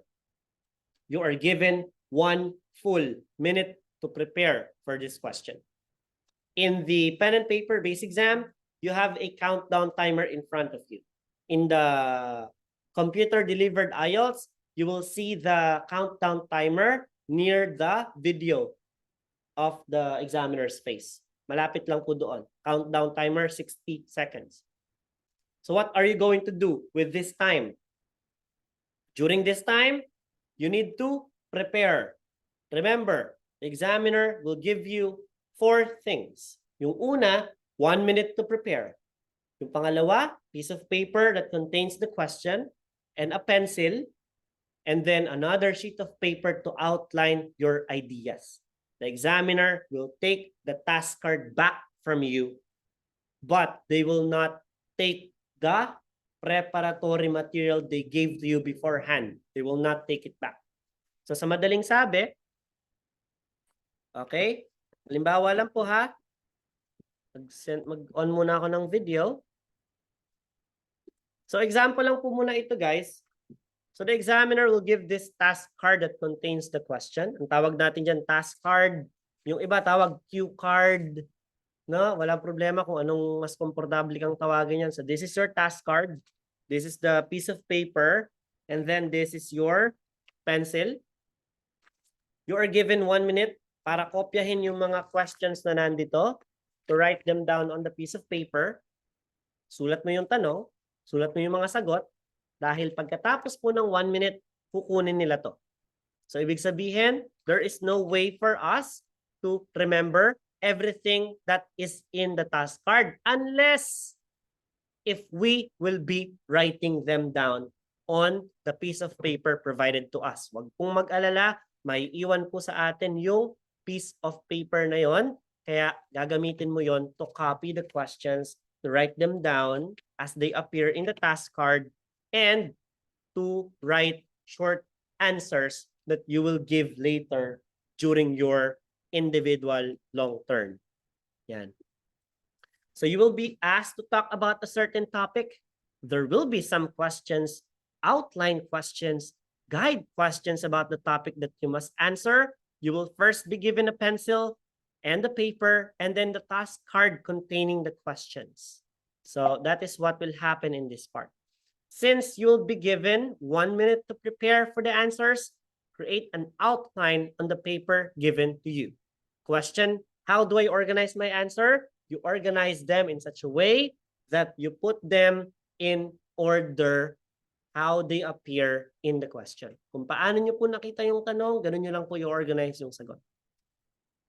You can use the outline questions to organize your answers. Just follow the order of the questions if you're having problems organizing your speech, and follow the flow of a speech. And after the 1-minute preparation, examiners will take the task card back before you start speaking. Make sure to cover all the bullet points.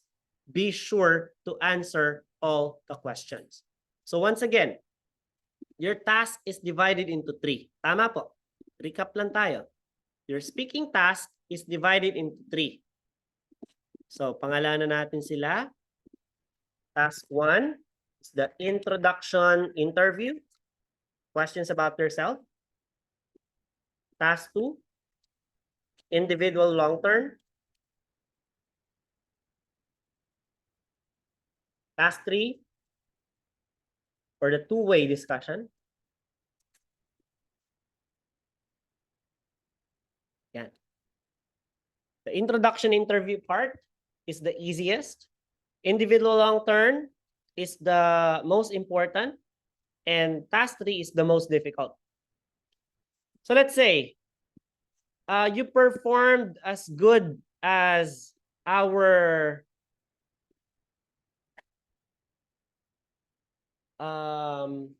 major lecturers. No? Naka Sir Irvin level ka dyan.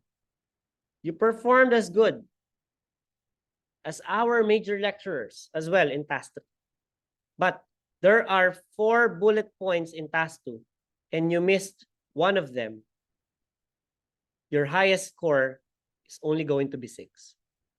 Even though you will perform at the highest level in tasks 1 and 3, if you miss or misinterpret one bullet point in task 2, you'll only get a grade of 6. Sir, paano kung baliktarin natin yung sitwasyon? Di ba? Baliktarin natin. Paano, sir, kung mediocre performance lang ako sa task 1? Saktuhan lang. Kasi, sir, kumbaga sa sakyan, di ba? Pinapainit mo pa. Di ba? So, hindi pa ako ganun, sir, ka-confident. Tinatansya ko pa. Hindi, sir, ako ganun kagaling sa umpisa. So, sabihin natin, naka-6 lang ako. Sa task 3, medyo nakabawi ako kasi medyo ganadong-ganado na ako dyan sa huli. Quite possibly, baka maka-8 ka dyan. And then sa task 2, dahil nasagot mo lahat ng bullet points, ka-7 ka, so if you get the total grade, you will get a 7. You get some point? So, the deciding factor of whether you will pass or not is task 2. Sir, what if I miss a question in task 1? I really don't know how to answer it. And in task 3, it is really difficult. I let the examiner know I don't have an idea about it. But I did well in task 2. You will still probably get 7.5 to 8. Dahil task 2 pa rin po ang pinaka-importante. I just want to highlight how task 2 will be the deciding factor whether you will get a band 7 or higher, or whether you will fail. Again, our decision is to pass this exam, for this to be our first and final test, and for this to happen, task 2 will be our focal point. Yan ang pinaka-importante. You will not be interrupted. So during this time, when the examiner gets the task card back and the examiner tells you to start, begin speaking. And when the examiner tells you to stop, sabi ng examiner, okay, stop. That is the end of your task 2. No, I still have a lot of things to say. No? Huwag kang kukontra sa kanila kasi tapos na yung time mo eh. Kung pala desisyon ka, di pa ako tapos ha? Okay? So don't do that. So, let me give you an example.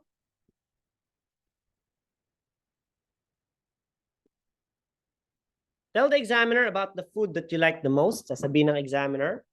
Okay, meron po ako ditong countdown timer. Doon ko lang yung aking 1 minute. Yan, papakita ko. Para habang nagpe-prepare ako, ginagawa natin siya talaga real time. So I have here a 1 minute timer that's now going on about the food. So lalagay ko muna sa preparatory material, food, ice cream. What? Explain. Ice cream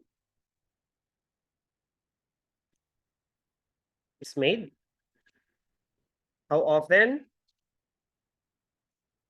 2 to 3 times a week. Where? Fast food. Tsaka grocery. Doon mo siya mabibili.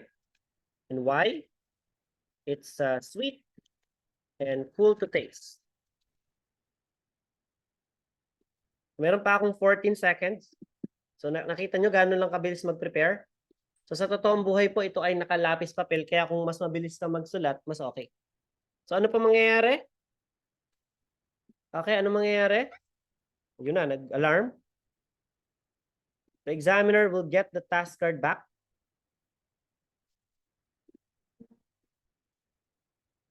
So para maipakita natin ito, tinakpan ko yan.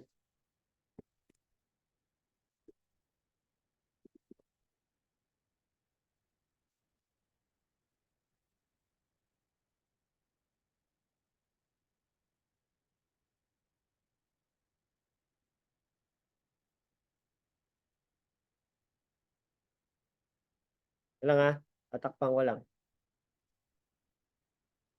Sabi ng examiner, Kevin, you now have 2 minutes to tell me about this food that you like the most. So kinuha na ng examiner.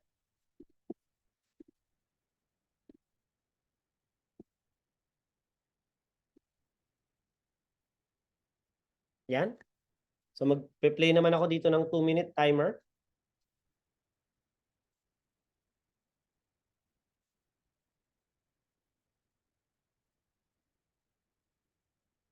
Now, Kevin, tell me about your favorite food. So out of all the food that I like eating, the one that I find most comforting is ice cream. So check. Gamitin mo to as your checklist.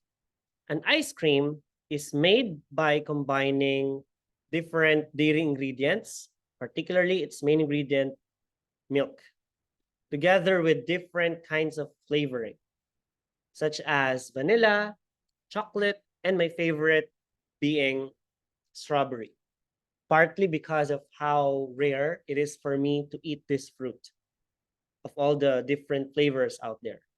So I often eat ice cream when I was young, as often as I can, because it is sweet and tasty. I can eat a cone of ice cream every single day. But now that I'm an adult, I know how important it is to maintain the sugar content of the food that I eat.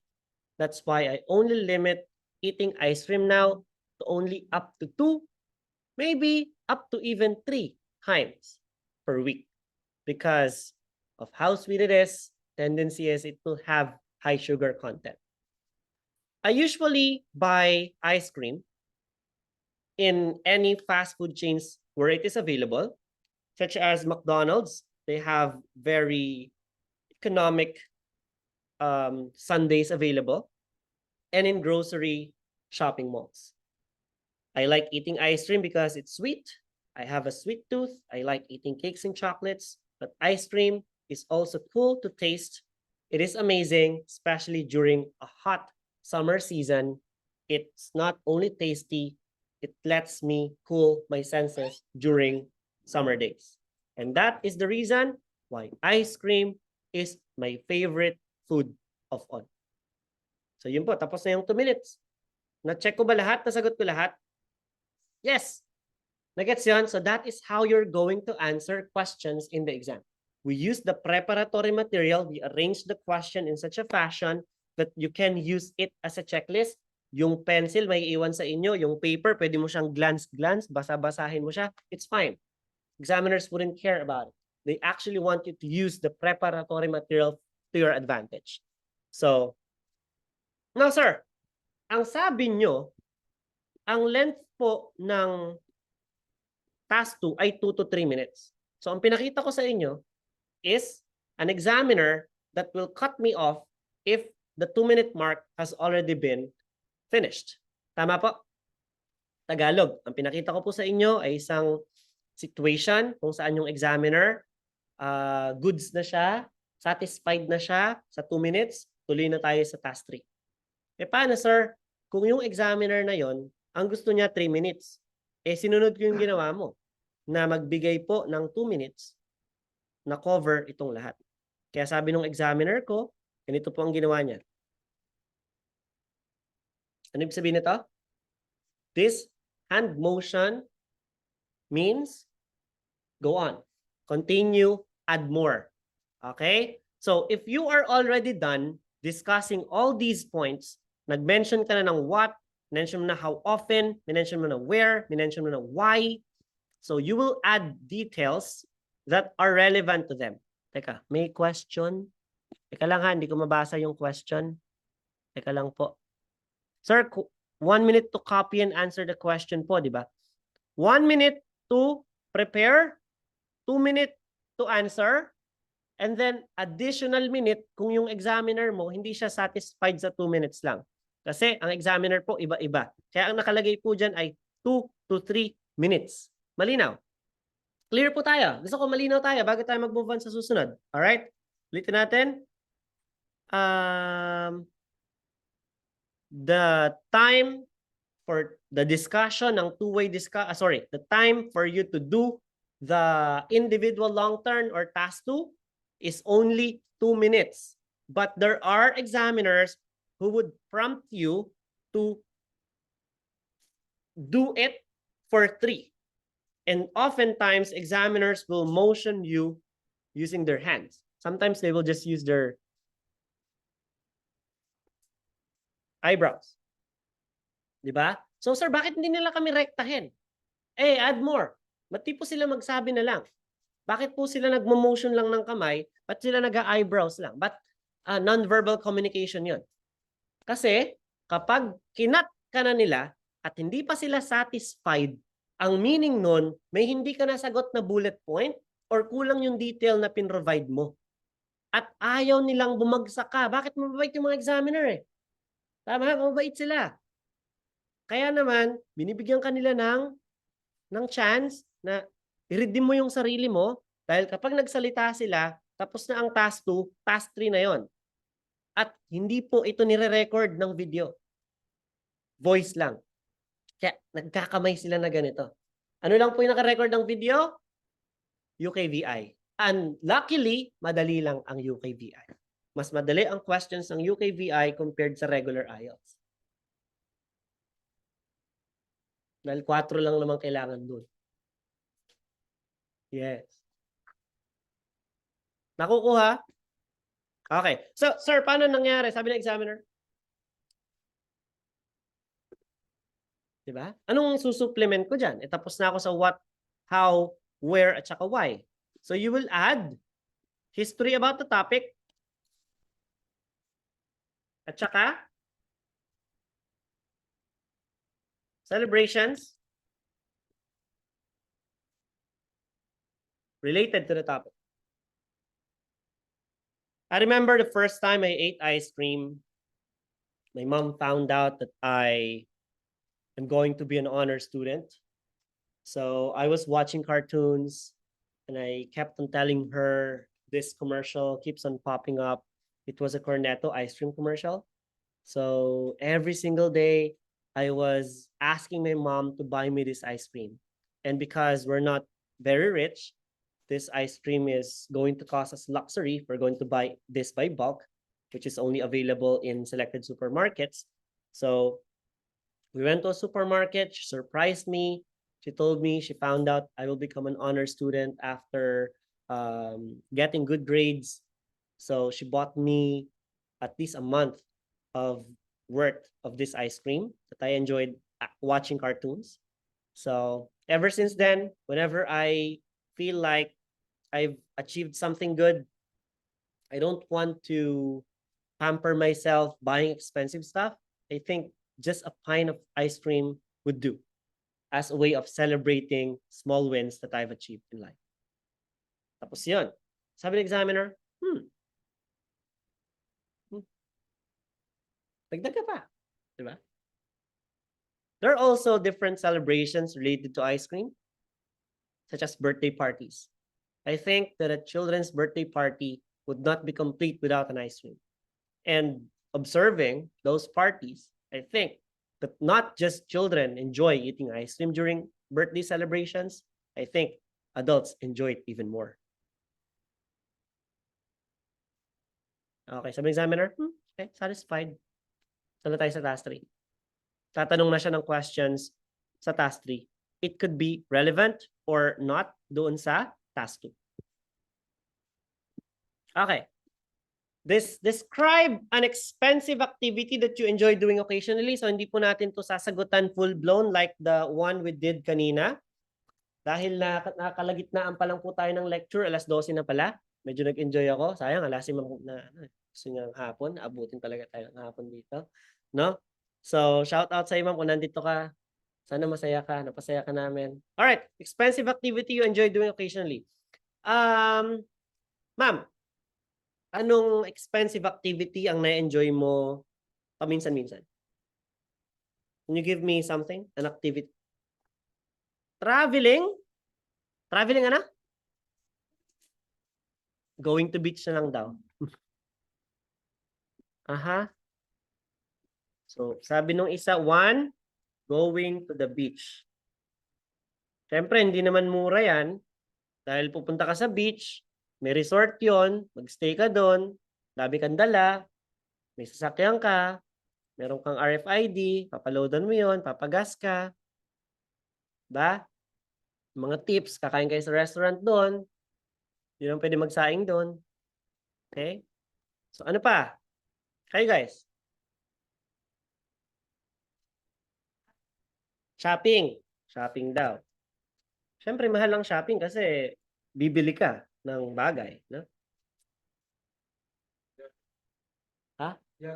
Yacht.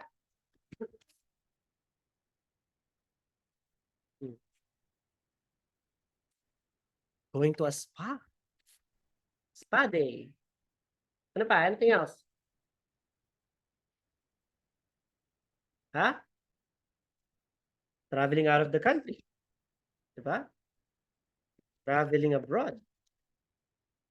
Mahal talaga yan. Hotel, plane tickets. Sabi ni Gia, international travel. Yeah. Ano pa?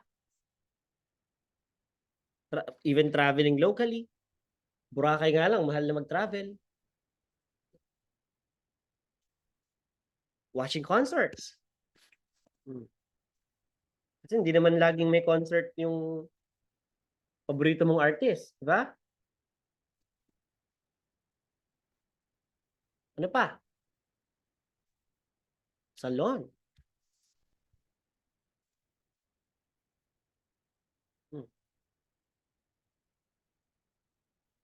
Skydiving.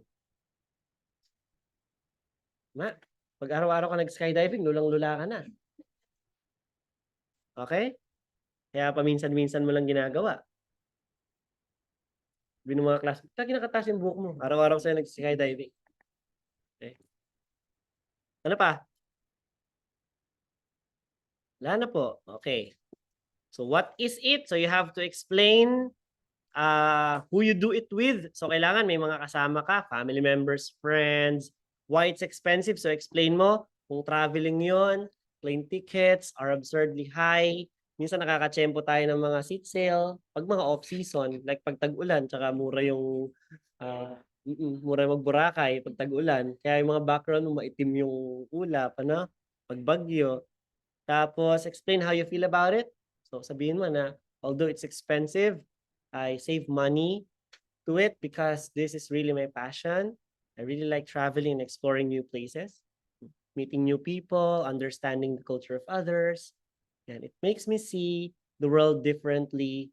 It gives me better perspective afterwards. Example lang.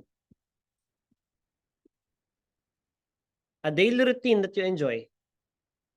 Parte ng araw-araw mo na nai-enjoy mo. Ha? Sleeping? Pag sleeping, parang wala masyadong pag-uusapan eh. Diba? Cleaning. But that's very unusual. No? Kasi I hate cleaning. But ikaw na-enjoy mo yung cleaning, diba? It serves your exercise. I really like seeing things organized. Di ba pwede mong i-highlight yan? Ikaw? Cooking, di ba? Because, what is it? cooking is one of my ways expressing love to my family members. I really want to cook something delicious for them. I think that cooking something for them is my way of expressing love. It's a labor of love, especially if the dish is their favorite. So, where and when you do it? So, explain mo siya. Making a latte. Wow, Shannon. Making a latte. Give me the recipe later, Shannon. I think I need big latte. Mahal kasi, no? Who you do it with? Sino kasama mong ginagawa yung daily routine na yan? Alone? Alone? With family and friends? Diba? Kung ano man pong daily routine, traveling. Oh. Diba? Baking, ayan. Explain why you enjoy it. Diba? You're creating something out of those ingredients and it's fun to see something out of it. Diba? In the end, makikita mo, buo na yung latte. In the end, makikita mo, buo na yung kare-kare. Tapos i-Instagram mo siya, inggitin mo na yung mga inggitera sa buhay mo. Kaya mga putang, ano nyo, tingnan nyo itong ginawa ko. Wala kayo na to, di ba? So, explain why I enjoy it. You know, creating something out from nothing, isa sa mga magandang answers. Describe a time when you had to regret for being polite. Ito guys, top 1 most difficult question ever. No? Damn, right? So I want to put emphasis here, kaya nilagay ko siya dito. Ang dadali ng mga una, no? Expensive activity, shopping, daily routine, shopping. Time when you had to regret being shopping, di na pwede dito yun. Naku ha? So this question is way too specific. Ang hirap niya. So kung i-highlight. So, pinractice ko siyang sagutin before. You know, I worked as a medical sales representative during 2022 for a year. And this is my story. A time when I had to regret for being polite. This was middle of 2022. Sometime between July and August. For public hospitals, medical supplies, you have to undergo bidding ceremony. So there will be pre-bidding sessions. There will be actual opening of those documents. It's a very tedious and meticulous way of arranging those files. Where did this occur? In one of the largest DOH accredited hospitals in Luzon. Hindi ko napapangalanan. Who you talk to? I talked to one of my fellow medical sales representative. We talked about the brands that we carry, the supplies that we want to join in the bidding process. And I regretted it because during the pre-bid process, pwede kasing mag-raise doon ng concern whether the specifications of the supply is too specific. That's why they would like it to be general so that they can join. Unfortunately, the product is designed to fit for my item, but this fellow mentioned during the pre-bid process that it's way too specific so that they can join, everyone can join. They have to make it a bit more general. So they were able to join. Since the price of their product is cheaper, they won, and I lost this bidding. So that's why I learned that not to talk to anyone during important ceremonies like this, because I may not know whether they are my enemy or not. So that's what happened. That's why I regretted it. O isa pa sa mga, a time when you had to regret for being polite. So someone was asking for your seat in the bus. Pwede? Pinaupo mo siya? Nakuha? So nung pinaupo mo siya, tapos nawalan ka ng seat, tapos anong ginawa niya? Invento lang tayo dito kasi mahirap gawan to ng kwento. Probably, nagpretend siya na siya ay pilay, 'di ba? Meron siyang contraptions. Tapos nung pababa na siya ng bus, ang bilis na niya maglakad, wala na yung contraptions. Example lang 'yon. Ano pa? A mendicant, a beggar, asks you for money. So dahil naawa ka, you're being polite, you decided na, okay, I'm not going to give you money. I will only give you food. Binigyan mo siya ng burger. Tapos nagalit siya, gusto ko pera, ano ba yan? Burger, cheap, cheap. Gano'n. So, kaya niregret mo yung kabaitan mo na yun, yung pagiging polite mo. It's because they didn't appreciate it. So, pwede mo siyang gawa ng ganong flow. So, task 2. How are we going to begin? No? For example, nakalagay sa task 2. Talk about a restaurant that you like eating at. Talk about a place you've been to before that you would like to return to again. So may mga ganong kasing questions na magpa-pop up. Ang gusto kong introduction nyo dyan, ito ang basic introduction. I have many experiences, but this one is the most unforgettable.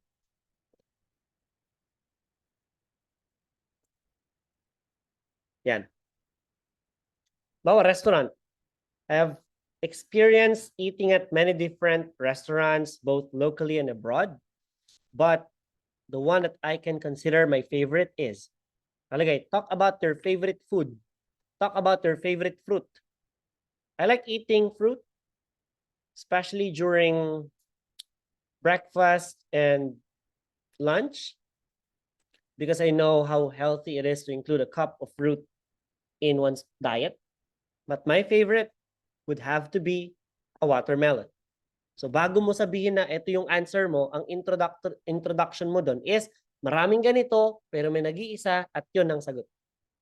Okay? So ang i-avoid natin ay yung very generic introduction sa task 2 na today I am going to talk to you about.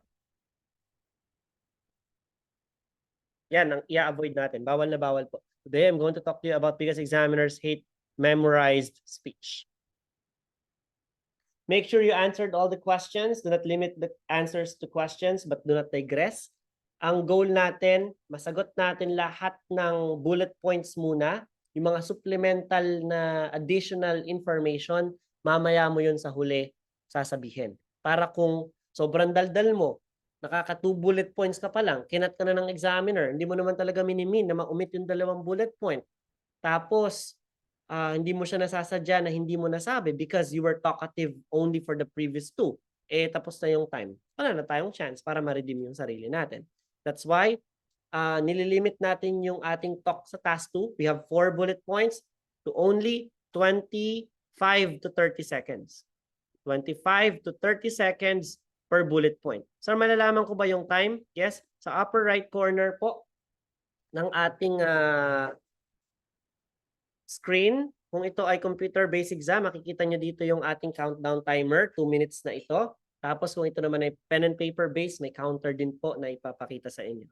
So makikita mo na 25 to 30 seconds ka lang nag-i-spend sa isang bullet point, move on to the next. If the examiner is not satisfied after 2 minutes, that is the time that you're going to provide them with the supplemental detail and information not included in the bullet point. Avoid generic introduction. Bawal po yung today I'm going to talk about. So, task 3. Any questions po sa task 2 before we proceed to task 3? May tanong? Anyone from the Zoom?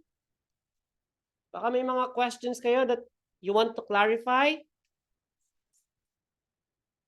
So, task 3, the two-way discussion is the most difficult.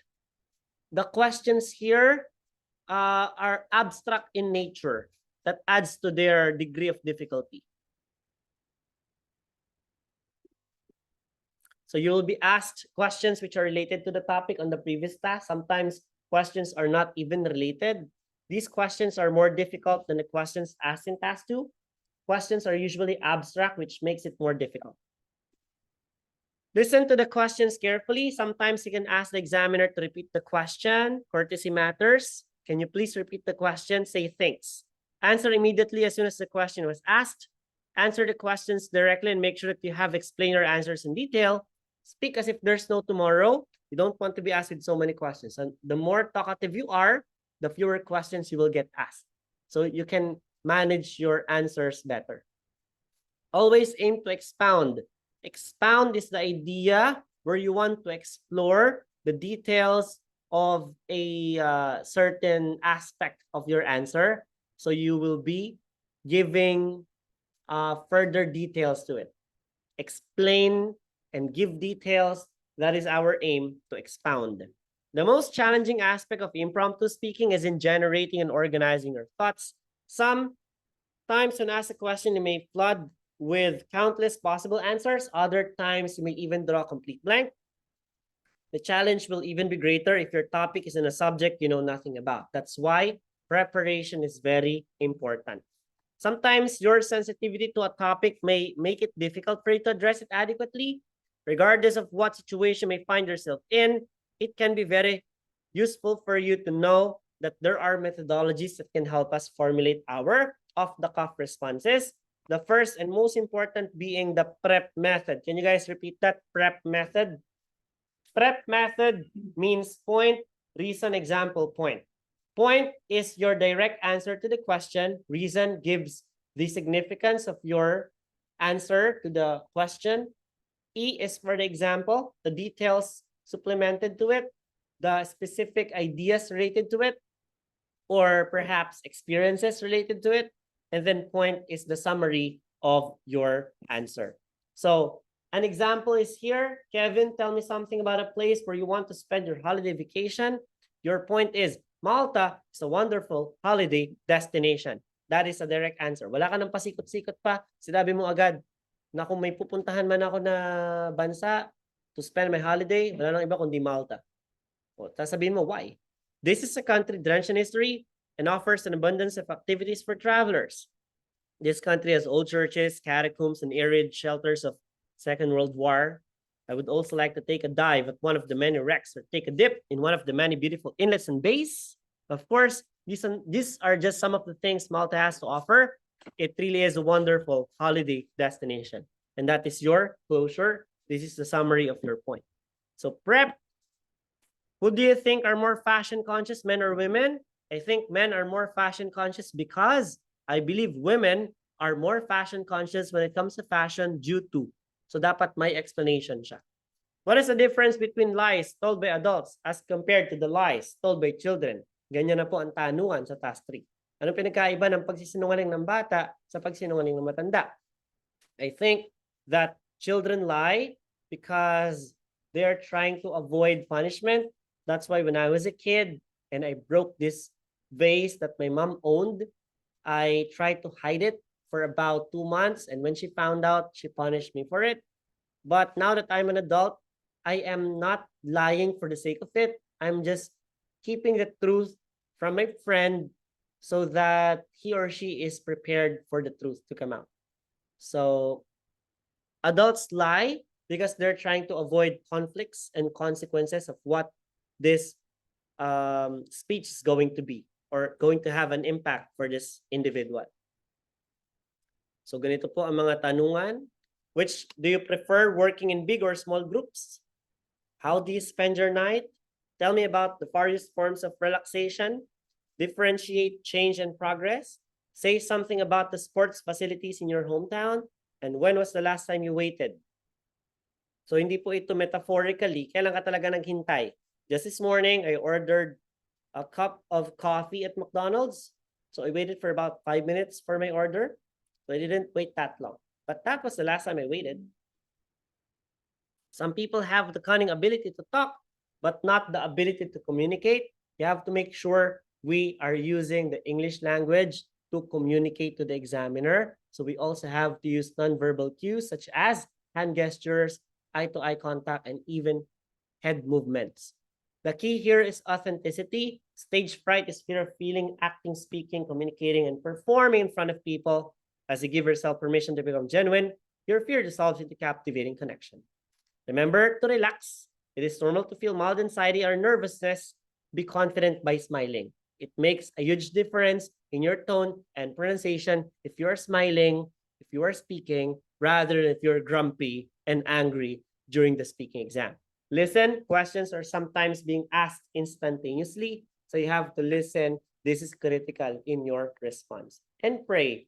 Hopefully, we get all the abilities we need prior to the test that we can use to the greater advantage we can get from it. Come prepared. Practice speaking through talking with somebody who speaks fluent English. Try to familiarize yourself with topics you don't know, because who knows if they will be the ones that you will encounter on your examination. So we cannot expect what questions will appear anyway.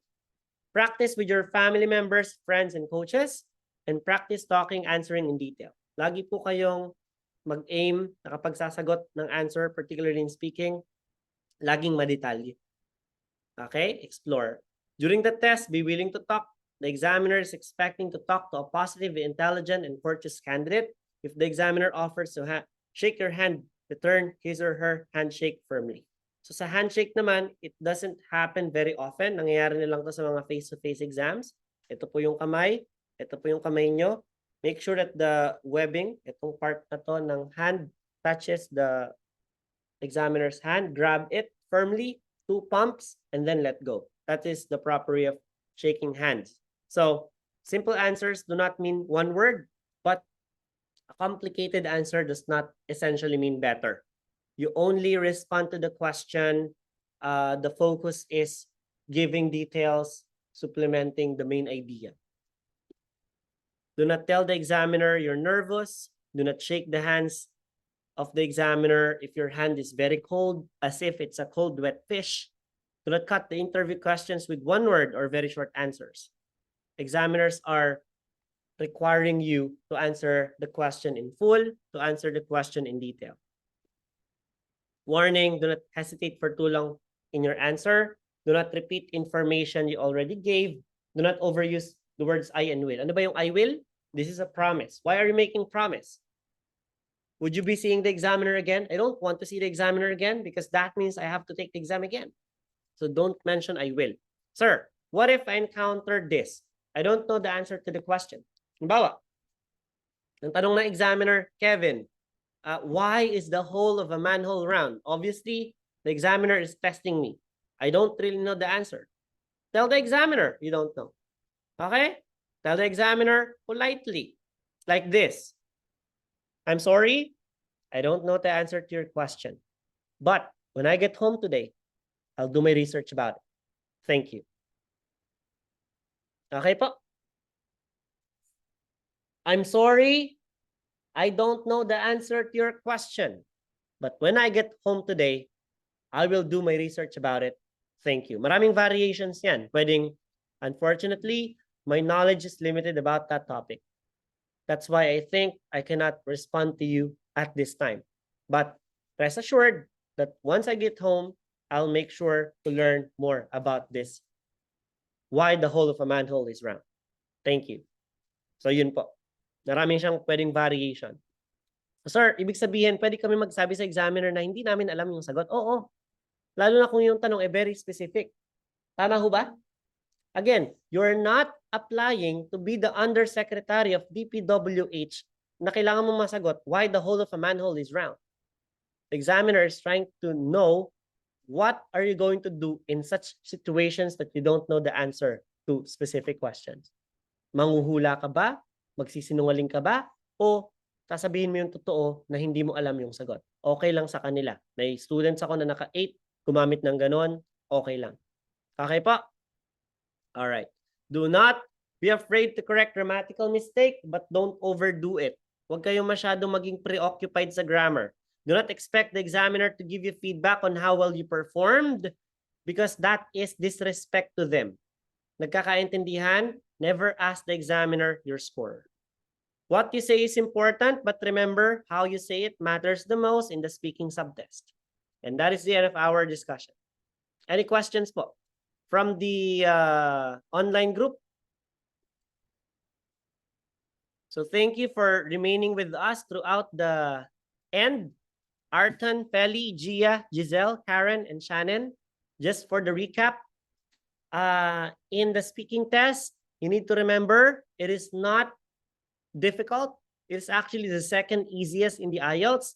But for you to be able to get a band 7, you have to speak in detail. You have to start strong and finish strong. Hindi pwedeng sa umpisa malamya, sa dulo ganado. Hindi pwedeng sa umpisa okay, tapos sa bandang huli tamad na. So you have to consider the importance of all of them, but making sure task 2 is the most important task out of the 3. Never, ever, ever forget to cover the bullet points. If you miss a bullet point, you fail. Simple as that. There's no excuse. You already know this fact that the bullet points will determine eventually whether you will pass or fail. So make sure that during practices, during your exam, you will devote all your effort in making sure that you will cover all of these bullet points thoroughly. Kuha? Okay. So, wala na po silang tanong.